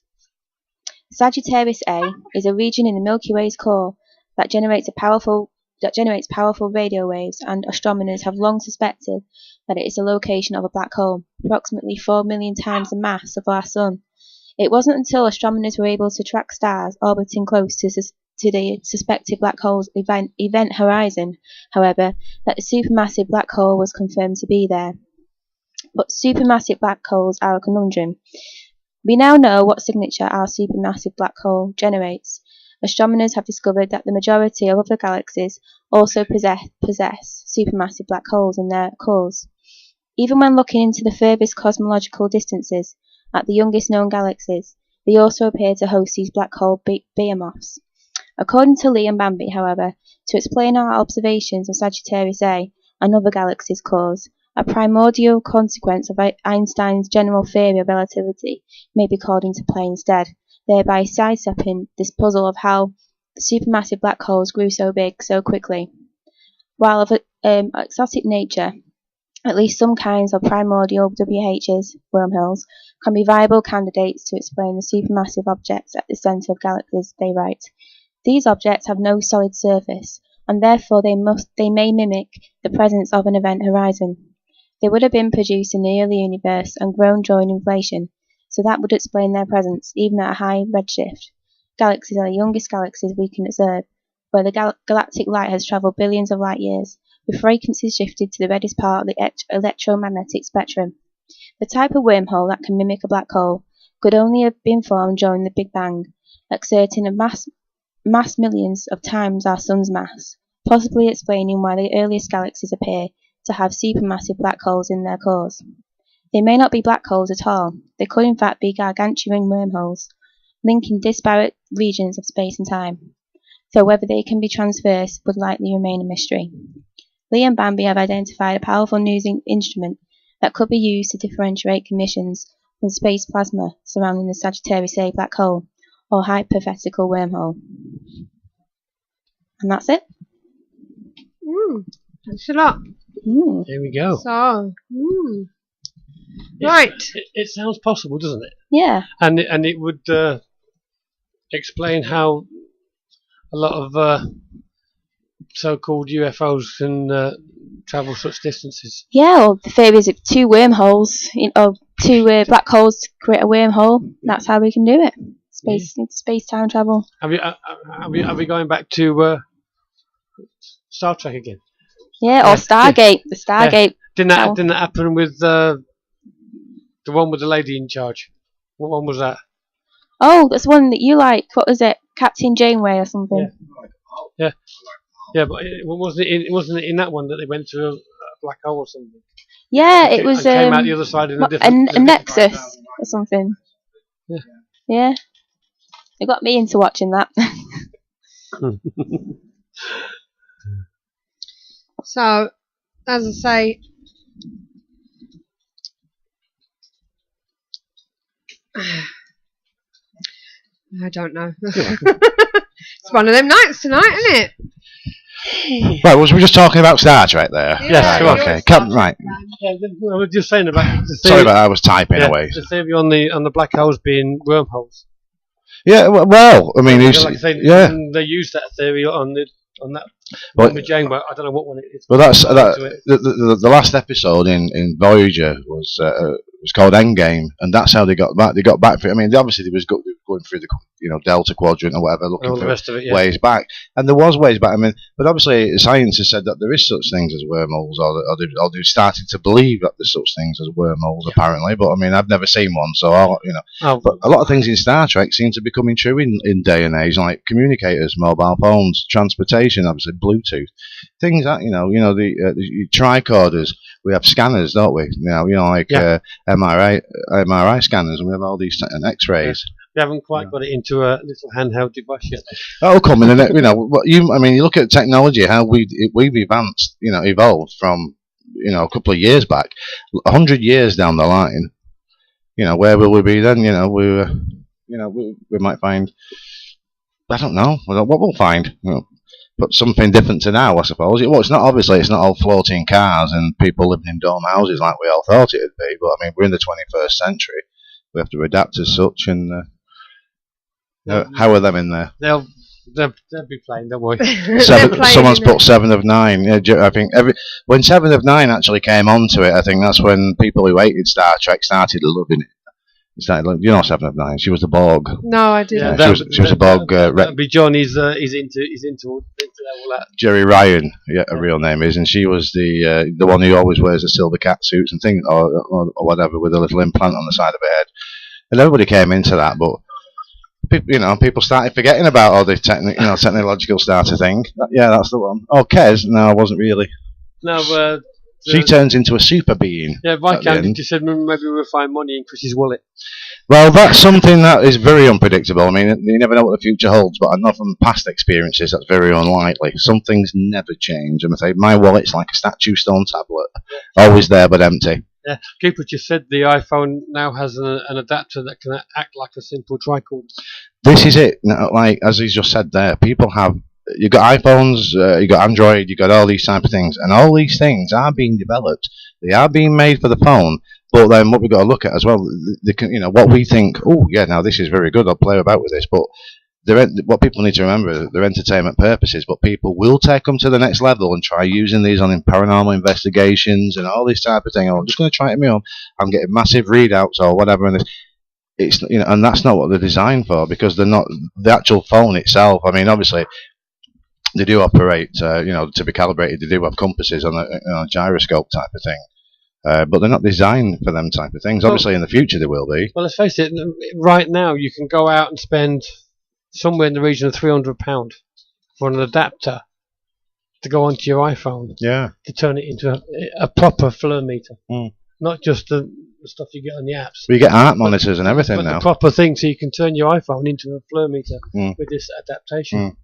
You can do. I mean, I think iPhones, everything is going to be transferred to the phone eventually, because people, they eat, sleep, and eat, whatever, and walk with their iPhones, Android, or whatever device that they've got. But it's part of a person's everyday life. So all the technology, what we do on computers, is all being simulated into the iPhones, and or whatever we have. The phones are going to be replacing a lot of technology.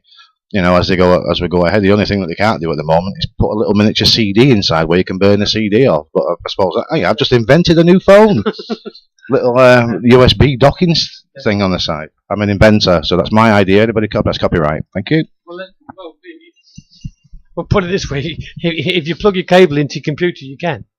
You can, on your computer, but you need a computer to do it. What I mean is, if you put a CD into your computer and you want to burn off some photographs, or you want to burn off some music, or whatever it is that you want to do for a special occasion, and sometimes we're not always near a computer, and sometimes we want to be in places where we could just do with this now. So rather than burning a CD off, obviously we know that we can play music through your phones. But it'd be nice good if you could burn off, you get the tiny little miniature discs, or like a mini disc thing, and you just burn it off straight on your phone. Who knows what the future holds from? But phones are, they're adding more and more technology. They're getting thinner and thinner and thinner, incorporating more and more. More powerful. They are more powerful, yeah. Emma, what do you think? Expensive. About phones with CD burners? The heart monitor. The way things are going with the technology. God, I don't know. I think, like you just said, the phone is going to become more and more important, and everyone's going to have the most amazing technology in their pocket. I mean, look at now, you can get those 3D printers. I want one. I want one. But it's the thing, a person can set up their own production of, whatever. So if you had in a the 3D front room printer, with a 3D printer. If you had a 3D printer and you was going on an investigation, paranormal, and you said, do you know what, my EMF meter's broke, or do you know what I could really do with one of those oscilloscopes or something, or whatever it is that you might want for a certain investigation. Chris, I'm printing one out. Now you can make like it, that. but you can't put the electronics inside it. Well, a doctor actually made something, didn't he? A doctor made something with one of these 3D and used it as in a patient or something. Like a lung or something. Well, like that. if you've been watching Grey's Anatomy, they've been not making on that. Yeah, but they're making heart valves and stuff for this. Yeah. On that, but I don't know if you ever watched Storage Hunters. Oh, yeah. They actually got one of these in there, and they took it to the people that make them just to make sure it was working, and they made a working wrench in this printer. Well, they've been going on about 3D printer and everything else, but now we're starting to hear about it. Yeah. Well, that's it. If you think what a 3D printer has been designed to do, then you had 30 years down the line what the printer can do. Well, they are thinking. I don't know if they have done it. I think it's what you were saying before. But somebody has they're trying to make organs from it, so they'd use DNA. Yeah, but they've been going on about doing this in Grey's Anatomy for at least a couple of months. So whether they've picked up on the actual I think I do remember reading a story somewhere. There was a piece about somebody making something. It was part of body, something to do with the organ, an organ or something. I know somebody made a gun. Yeah, somebody made a gun with things. That's why they're trying to regulate them, because people can make somebody weapons. else. So obviously, I mean, to somebody if they have technical experiences, like Paul, Paul Rowlands, he's he's a cracking inventor himself on equipment. Give him a 3D printer and give him his components. Who knows what he could come up with and make? Your 3D printer is going to create your outer shell in its 3D, and you throw them components in, bingo. You don't know, So I'm buying you one for Christmas, Paul. I want some equipment doing. You can get them quite cheaply now. You can buy them from Maplins. What 3D printers? Yeah, you can buy Maplin. Print yourself a pair of shoes. I've got all in my shoes. Tell us how much. I can't remember how much. It's quite affordable. I was quite tempted. But it wasn't too much. I remember reading about that. You can start buying them Maplins. Let's have a look. Let's see what I can find. It's amazing what they can do. I mean, didn't somebody? I'm sure I read a story where somebody said they was trying to print out chocolate or something. Some woman wanted to print out some. Oh, there you go. 3D printers. The lowest price that's come up there is £445. Some of the dearer ones, 2,398. So it's a wide range of print, but just depends on what you want to do with it. Maplin's got one. Andy 707's put a link on. Has he? Yeah. So let us see. Perhaps we could make see where that goes. K2 meters and gadgets. I think. I bet you could. I think that the 3D printer is going to be the leading way, and it's going to be incorporated into medical science. Shoes.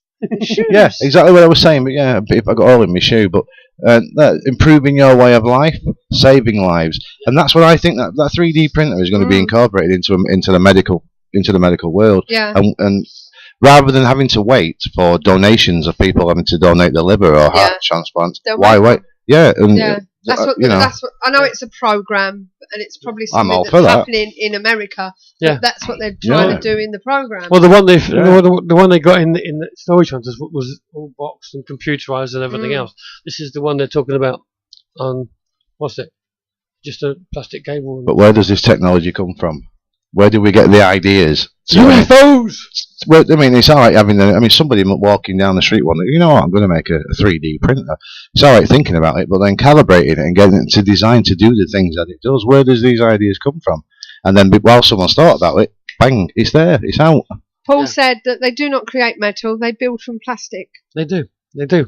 But some plastics you can use in medical, in and maybe they might. All you have to do is make another printer down the line. If we can invent a printer, then we can make another printer that might actually print in some form of artificial metal. Well, John's just said there. It was a big thing on the news, wasn't it, a little while ago.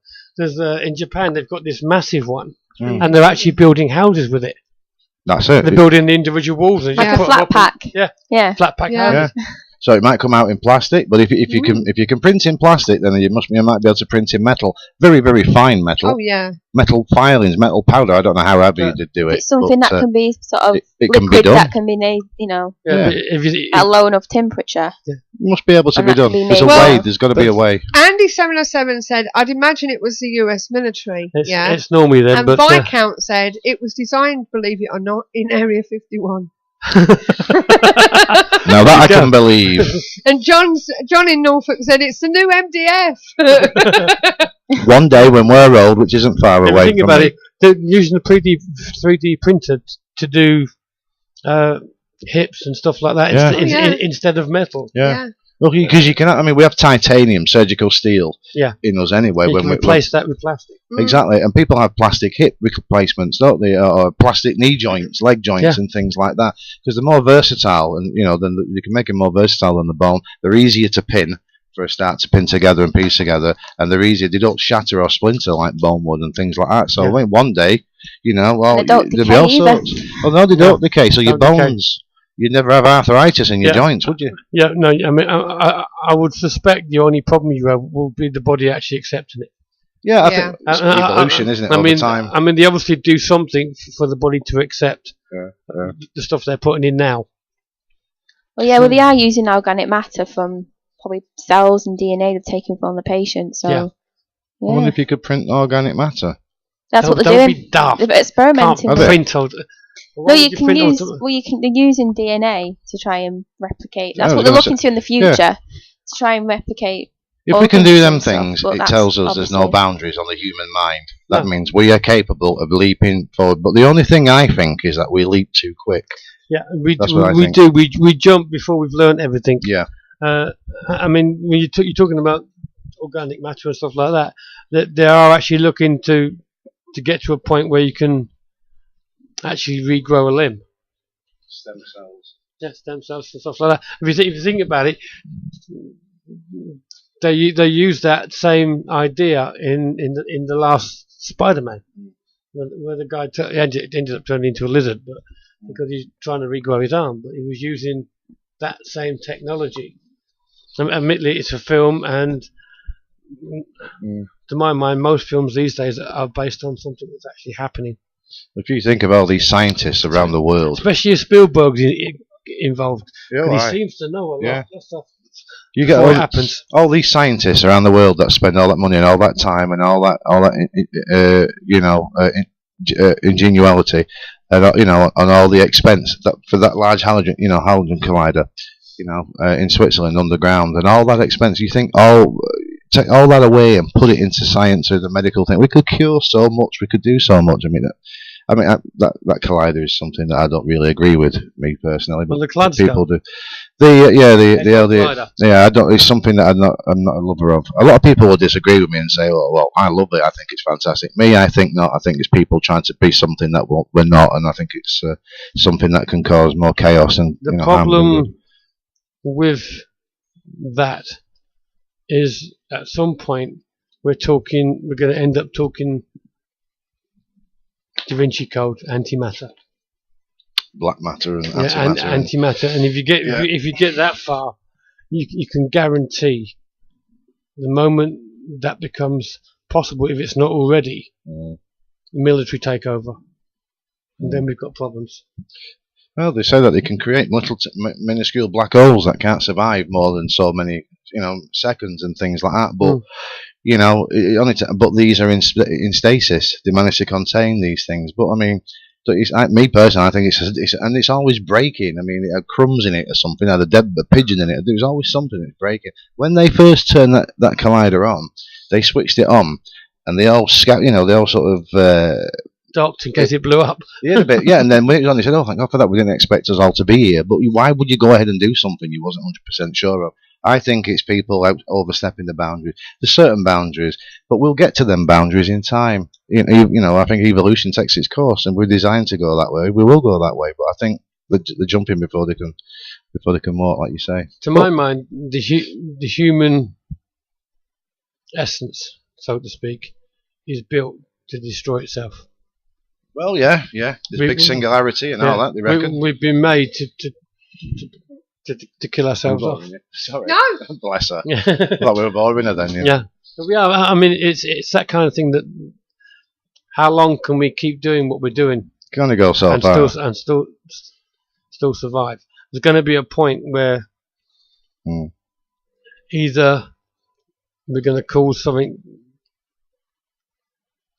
like antimatter being used or something like that, and we're going to destroy half the planet. Well, that's in certain prophecies, isn't it, as well? I think if the world does come to its unique end in life, I think it's obviously going to be man-made and something. People got these different opinions of the fracking and things like that as well.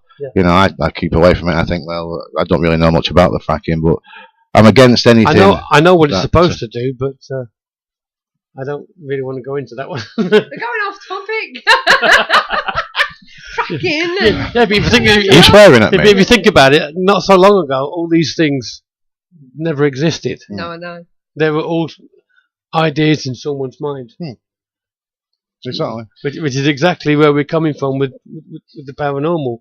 We've all got ideas of what it is. Yeah. Admittedly, most of us are completely wrong or start raving bonkers, but we keep trying to push that envelope. So a question I have in my mind as well is, people look for boundaries like the paranormal, and you think, right, well, is there something more after that? If ever, do we think, is the paranormal the final boundary? Is there something more after that? Like space, the final frontier. Is there something beyond space? Because when we get to a certain boundary, and if we can conquer that boundary, we're not satisfied. Humanity is designed to strive forward. It wants something more. Well, I've always been led to believe, when it comes to the paranormal, UFOs and stuff like that, we're being drip-fed in a way. You know what I mean? We're only allowed to go, like Martin said, go so far. You know what I mean? And I think there's a control there somewhere. There is, but if you believe what's out there, it's the UFOs that are going to stop us. Yeah, well, you've got that many theories for UFOs, haven't you? I mean, there's something on Facebook. I think it's something to do with the Order of Light or something, and they're forever saying that things are being put in place to stop us from doing stuff we shouldn't be doing. Yeah. You know, and you know, I think really and truthfully, you know, it's just the way things are working, and there's a lot of, you know, going back onto a topic that we spoke about last week. We talk about these particular topics because they're part of the paranormal, you know what I mean, and unexplained and all this, that, and the other. Yeah. We was talking last week about 9/11. 9/11. That caused. That's right. Yeah. I caused another ruckus on Facebook. So have I. I shared your video. And, you caused another ruckus on Facebook because people were looking at, you know, sadness part. I was getting really annoyed at people because they were stuck at the 2,000 odd people that died, and I can understand people feeling bad about them and not wanting to rock it up for the family, and they're saying it's disrespectful. My answer to that is, what's more disrespectful, being lied to about it or finding out the truth? There's so much that doesn't compute on the stories that they've told us. I know Andy doesn't agree with me, but I don't care. But you know what I mean, there's so much misinformation out there about it. I agree with you. I mean, even some of these videos. I mean, how do we know they were made then? I mean, let's face it, Chris. You can sit down and take clips of all sorts of stuff and make a 9/11 video and say, "I took this." Of course you can. Yeah. It's that easy with. It's like with Ghost, Movie Maker and stuff like that. It's exactly. so easy to do. I agree with you full-heartedly. So how do we know that half these videos that are coming out, some are obviously made by cranks, but how do we know some of them wasn't made beforehand by the government? Well, exactly. So when I shared your I shared your video. What you put on, I put a topic about it. And it was just a discussion post, and it went nuts. Yeah. Well, somebody, you know, on our Facebook page, they was writing about why should we, you know, blah blah blah blah. They were terrorists that did all this and the other, and explaining that in detail. You know, and I thought, well, no, not really, because who defines what, you know, if they are or not? Because obviously the governments will turn around and say, you know, and it shows you on the television, on the news, will pinpoint that specific area and say, look at these burning that flag. And if these people are innocent, and our government or whatever government are blaming other people for acts that the governments have actually done themselves, it's in a propaganda situation, people, you know, in their own countries, listen to what the government says. You see it on the telly. Ooh, it must be true. We're brainwashed, and that's how I see it. We're brainwashed. We're told this, we're told that, we're told that. And what they do, they put memes in your mind. Yeah, and let's face it, those terrorists only exist because they told us. The only thing that's right. Steve was mentioning in that video is when you build a building so high, it's got girders in, isn't it, Steve? That building was fixed with stir girders. It was built to withstand being hit by a plane. Yeah, and that plane, what it looked like on there, went through like a slice. The plane in that particular video sliced straight through the building, wings and all. Yeah. It's an impossibility. It wouldn't happen. Those wings would have fallen off, and people couldn't see that. Yeah. Exactly. I mean, they were more into the other bit, which I can understand, but look at the evidence. The biggest diehard fan out there who agrees it's true. I'm going to stop now. We're going to stop that because it went too far on Facebook. I'm going to do the events. Don't phone in. We've got all the news right here. Don't go away. Okay. Fed up of wading through the activities and events that other advertisers include?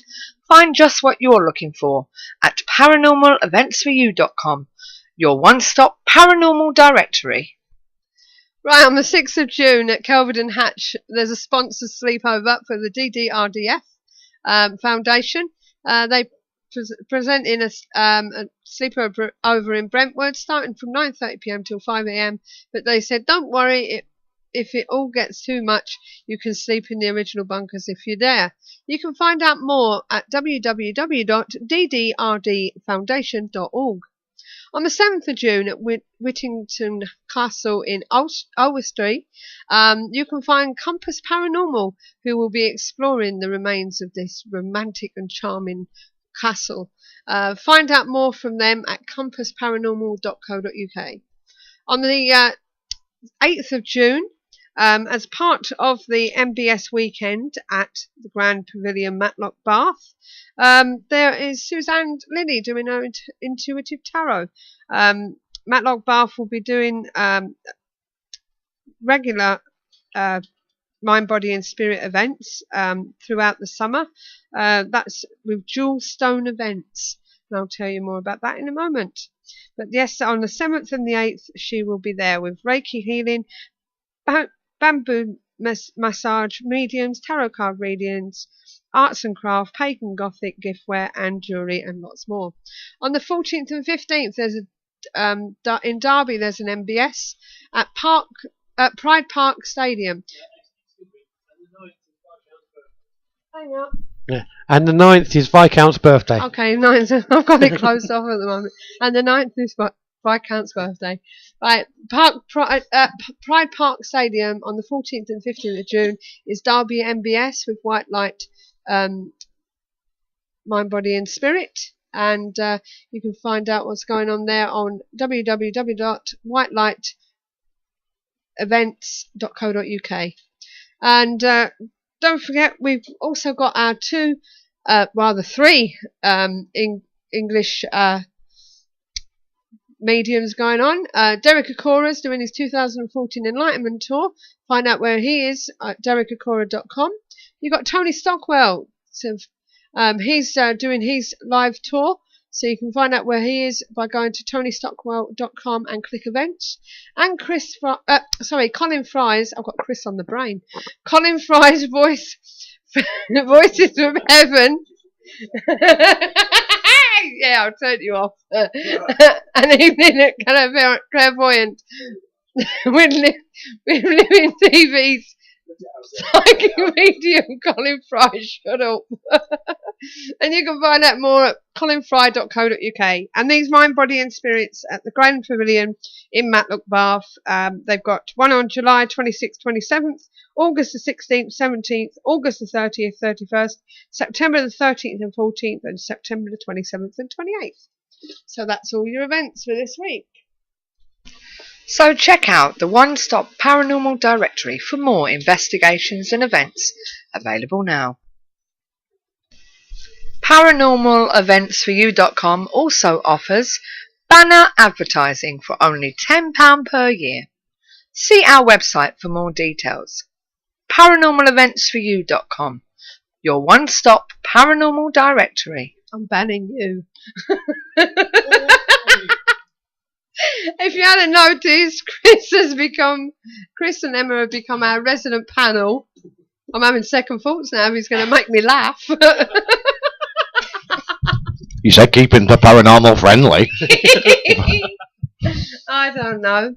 And so just to let you know, Chris and Emma come from ClubZero Paranormal. Hi. Hi. Hi. And as you heard from last week, Chris has been in the business quite a few years. Yeah, a couple. So what's coming up? A couple of weeks' time? Yeah, we're on the Leopards Inn, yeah. Leopards Inn, 28th of June, yeah. Yes. Burslem, Stoke-on-Trent. You guys are coming with us, aren't you? Yes. Yeah. Do you have any tickets left? I think actually, looking at it, I think it's actually a full. It might be full, but we might have one or two spaces available. Obviously, when At a stretch. a little bit down the line, we'll find out at a stretch, and then but you never know. We might have a couple, but sometimes you do get people that tend to drop out at the last minute, and they never can, let you know. So we get the final egg count in. At the moment, it's looking like it's a full show, which is pretty good. Can I at this point welcome PJ back to Club Zero? Yeah. He's come back to join you guys. Welcome home, PJ. Definitely, yeah. He's a good guy. He knows his stuff. He's been in the field there for a long time. Since the 70s, he was saying last week. Well, no, that's his age. Oh right. Yeah, that's his age. He does. So, you've not been to the Leopard before? ClubZero I have, but not me. I'm not either. I'm looking forward. No, to I it. didn't go. So it'll be your first time as well. Yeah. I think I was washing my armpit hair that day. I'm not hoping sure. it's as good as it used to be. Because we went when the original managers were there, the two guys. One used to run it, one used to be the cook. excellent food they used to do there. Unfortunately, one of them, I can't remember which, died. And then I think it's supposed to be his daughter now who just took over, isn't it? Yeah, I think so. So it looks good. We're looking forward to it. Well, we've not seen it since God knows how long, 2008, I think. Really? Yeah, so it'd be good to see what changes has been made. Well, we got a good rapport back when, obviously, when the team went last time, and and everybody and all the members came back, and they said, "Oh, I tell you, I want to go again. I want to go again." And I thought, I wish I'd have gone there. Most Haunted enjoyed it. Yeah, they did. Yeah. So, So there's, there's a lot of people go there. A lot of paranormal groups go there, don't they? I think everybody enjoys it. I don't know whether we're allowed to confirm it, but Stuart said they are coming back on the British television somewhere. They've been out filming loads of stuff of lately, haven't they? Yeah, they have. They've been very, very busy. Apparently. Yep. So, very, very, very busy. If we're not allowed, you've just said it anyway. I've just said it anyway. Well, it's been. Well, my name's Michael Richardson. Well, so it's not Christopher Andrews. It's been rumoured all over the web for ages. They were doing something online for a while, weren't they? Yeah, but they've been doing a lot of filming of late. Yeah, a lot of filming. So there's going to be a lot put out, coming out. When? Well, we don't know. Stay tuned for more. Just stay tuned to the Most Haunted websites and FB pages, and they will be putting out the information. Yes, Andy 707. It is coming back. Right. Well, one thing I'm going to say is coming soon. You two have got your brain in gear for next week. Why? Excuse me. Pick your thing up. 1 minute she wants me to shut up, then she wants me to talk. Bless because her. we're going to be talking to Guy Leon Playfair. Right, okay. On twin therapy. Oh, right, okay. Is there a special bond between twins? Can they read each other's minds? Are they telepathic? That's a very good. If you have been hearing questions like these being asked regularly, but have never found an answer, look no further. Short answer is yes and no. And we'll find out next week. Very, very good topic, that. Can I just say you don't have to be a twin. It can just be soulmates like me and you. Because we used to... You told me I was your soulmate. We used to finish each other's sentences off all the time. Yeah. Always. And now I don't let him finish his. Bless him. I'm sorry. So you do know this is my first and last time on it. Don't let me hear again. That's what we've got next week. So you've got to do some homework. Right. Okay. Think about some questions. Yeah, no problem. But it's very good. Actually, it's very good. So that's going to be interesting, that, because it's more knowledge to gain, isn't it? So this is it. So which is what I like about doing this. I'm always learning something from someone, even if just John thought you was Eddie the Equal Edwards. I'm not wearing my glasses again. I really am not. And I don't tend to go downhill that way. Been uphill a few times, but all of that anyway. That's moving on. So that's PJ. So that's what we're going to be talking about. So we hope to see you on the website in the chat room. Well, Andy should have lots of questions, because you said as a former therapist he can think of lots of questions. Good. That's what we like to be around, Andy. Questions. You can send me them if you like, and I'll ask them for you. He probably wants to phone in. Who? Andy? Yeah. He can do if he wants. Anybody can ring in if you want to talk to us. Or they can Skype to us on the... Oh, hello. Viscount is a clinical hypnotherapist. He will have loads of questions. Brilliant. He is a hypnotherapist, yeah. He is. So we've had 3 hypnotherapists, hypno people in tonight. Yes. We've had Mank Hypno Man, not Manky Hypno. No. Mank Hypno Man. Mank Hypno Man. It's because they're all together. We've had Andy 707. Who I must add is now a teacher. A teacher. And working. Good on you, Andy. Good on you. Well done with your new job, Andy. Yeah, he got a school local to himself. And Viscount. So that should be good. That should be really interesting. So, I'm expecting lots and lots of questions from the chat room. I'll just sit here and write all the questions down for you to ask, shall I? Yes. So that would be... That's our job done then. Yeah. Don't need to research now. We'll do it. So, yes, that would be great, wouldn't it? Yeah. You still have to do it. It's a fascinating topic, though. It's something that we don't... I mean, not how many groups are people out there actually sit and go through that type of thing? We're all too busy wrapped up in ghosts and aliens, UFOs, and things like that. So that's good, that. Paranormal is not just ghost hunting. No, it's not. You know what I mean? And 9 times out of 10, it all revolves around the same thing. How many times have you heard there's been UFO sightings when there's been a ghost experience. Yeah. You know what I mean? Yeah. And things like that. I mean, people can be small-minded when it comes to. Are you into paranormal? Yes, I love ghosts. I love UFOs. Yeah, but are you into the paranormal? Well, yeah, I love ghosts and I love UFOs. Yeah. Well, do you know anything about the paranormal? Yeah, ghosts and UFOs. You don't know because it's above normal. It's unexplained. There's doppelgangers. Yeah. Well, there can only be one of me. You know, there's stone therapy. You know, Yeah. there's a lot Stone that goes therapy. on. Stone take therapy thing. Theory. Theory. Yeah, Theory. No, it's not that. The Pakistan's have stone wall. theory. They throw them at you. No, yeah. According to the news. But no, there's a stone tape theory. Yeah. You know, and all that sort of thing. How many times has there been UFO and cryptozoology connected at the same time? Oh yeah. There's a lot of chupacabra things going on when UFOs have been around. Yeah.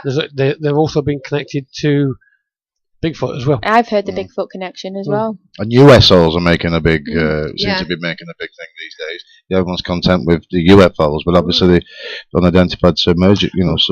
But aren't they just UFOs that have gone in the water?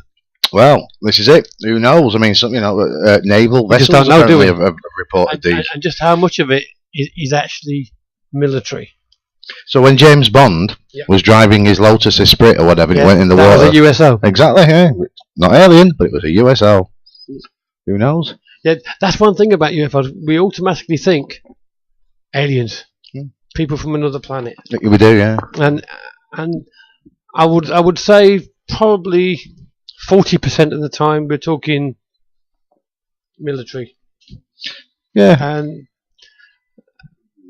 then probably 55% people are misreading what's there in the first place. Yeah, lanterns and all sorts of stuff. And then you've got that last 5% that is actually probably classed as alien. And then some people think that they come from this middle of the earth. People see UFOs. Yeah, some people are saying that these aliens that are turning up in your house to abduct you are actually coming from Middle Earth rather than... People see UFOs every single day, and obviously you mentioned to somebody it's UFO, like you just said there, Steve, it's aliens, but it's not. UFO is just simply something that we've not identified yet. You know, whether it be, I haven't identified somebody that, obviously to NASA or whoever, or to the general public, they've identified it. It's such a thing, but if I haven't identified it, I don't know what it is. It's an unidentified object to me until I know different. But it doesn't mean to say it's aliens, like you say. Yes, we can talk about EVPs. Last week, Andy was actually playing a load, wasn't he? Andy 707 was on the show, and he put lots of EVPs up for us to listen to. I love EVPs. All the ones that he couldn't judge to be anything else. And if you want to, they were very good them as well. Very good. There were some good ones there. If you want to listen to them again, you will find them on our YouTube channel on the replay. And this is where you'll find this show within a couple of hours, somewhere along the line. Yeah, or tomorrow morning. Flying Triangles. Isn't that the name of an old pop band you was in? That's for PJ, by the way. All right. Flying Triangles. Is that somebody's phone? Not mine. Mine's off. Definitely not mine. Mine's on silent. It sounded like YouTube. I mean, Skype. Yeah, maybe we can get hold of the gentleman from America that came on and talked about your EVPs. Yes, get Mr. Roundtree back. Mr. Roundtree back on and see how he's going. He was actually in the process of proving that EMF is used by spirits to do EVPs, which is why we started using EM pumps when we're doing recordings, just to see if it increases the probability. Good aspect. There's so many in there. We'll see if you can get Mr. Roundtree back on. You can see how. Was it Richard? What? Roundtree. No. Typical me getting it wrong. David Roundtree. David Roundtree. Thank you very much. Yeah. Yes, Richard Roundtree. I think that's a sweet guy. Is it? Yeah. I was thinking of fruit pastels when you said that. He's a sweet guy, yeah. He's a lovely guy. Yes, David, Andy, that is the claim he was making, and they were close to proving it. Dave is the chief science advisor at the Scientific Paranormal Investigative Research Information and Technology. So, yeah, there. So, but that's what he's doing. It's Spirit Lab, it's called. Yeah. It's actually Spirit Lab. Yes, if you want to look, they have got a web page, haven't they? Yes, yeah. So if you want to check that out, Andy, and guys, about it, and see why they're making that claim. Is it Spirit Lab? Martin CZ, it's a USO. On the chat room there. There you go. There you go. There's the link for you. Don't say we don't give you something to look up. And what about demonic possessions and exorcisms? We've had Steve Mera on. I'd love to get. We have spoken about that. On. Yeah, well, that'd be good. Yeah, it would, wouldn't it? Yeah. Fred You never know. You never know. Never know. You never know. Never say never. Never say never. He wasn't too keen last time we asked. Who?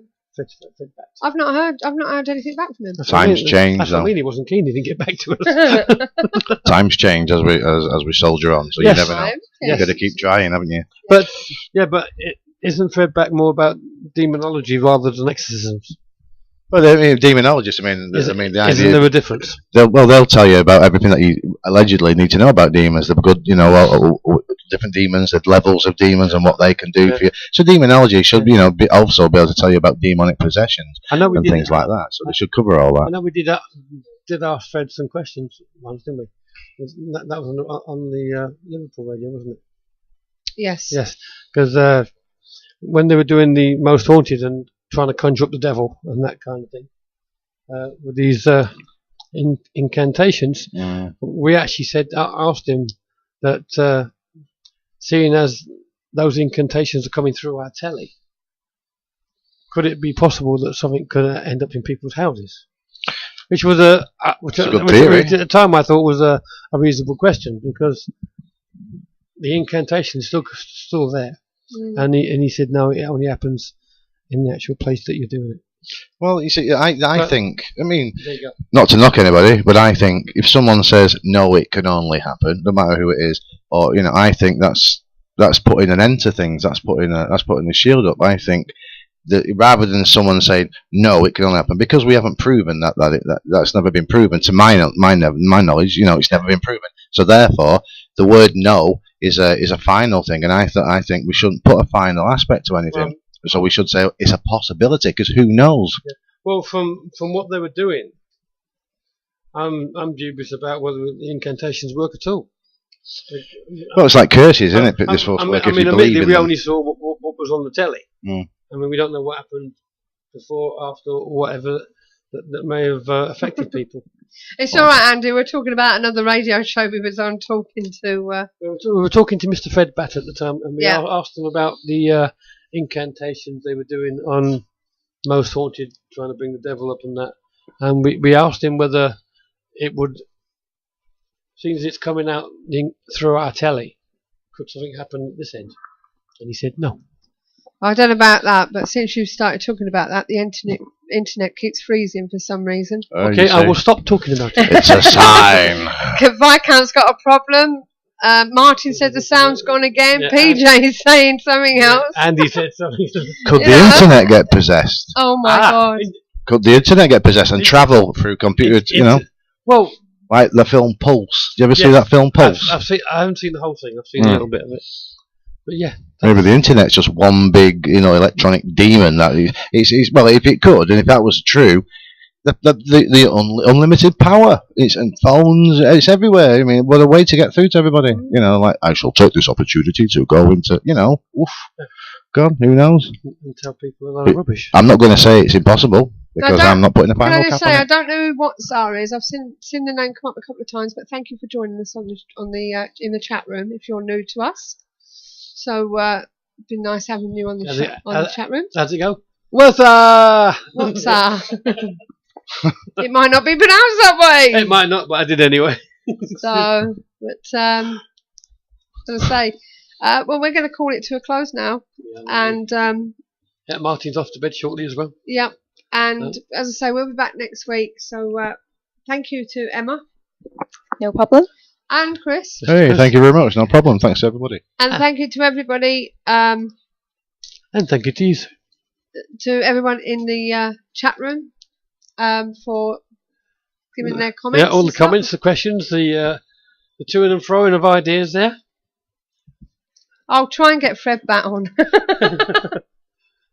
So, but I'll have a look in my little black book for you. Get him up. Do you have a little bat in your book? I'm not telling you what I bat for, but anyway, we're going to call it a day. So until next time, all we can say is keep the paranormal friendly. Good night and God bless. Good night, everyone. Good night. Good night. This is where it's at. To see in the night, to measure the spike, to see how cold it's been. I buy my kit so I won't forget the ghosties that I have seen. The Paranormal Intelligence Gathering Services Ghost Store. So visit www.the-pigs.co.uk/ghost store.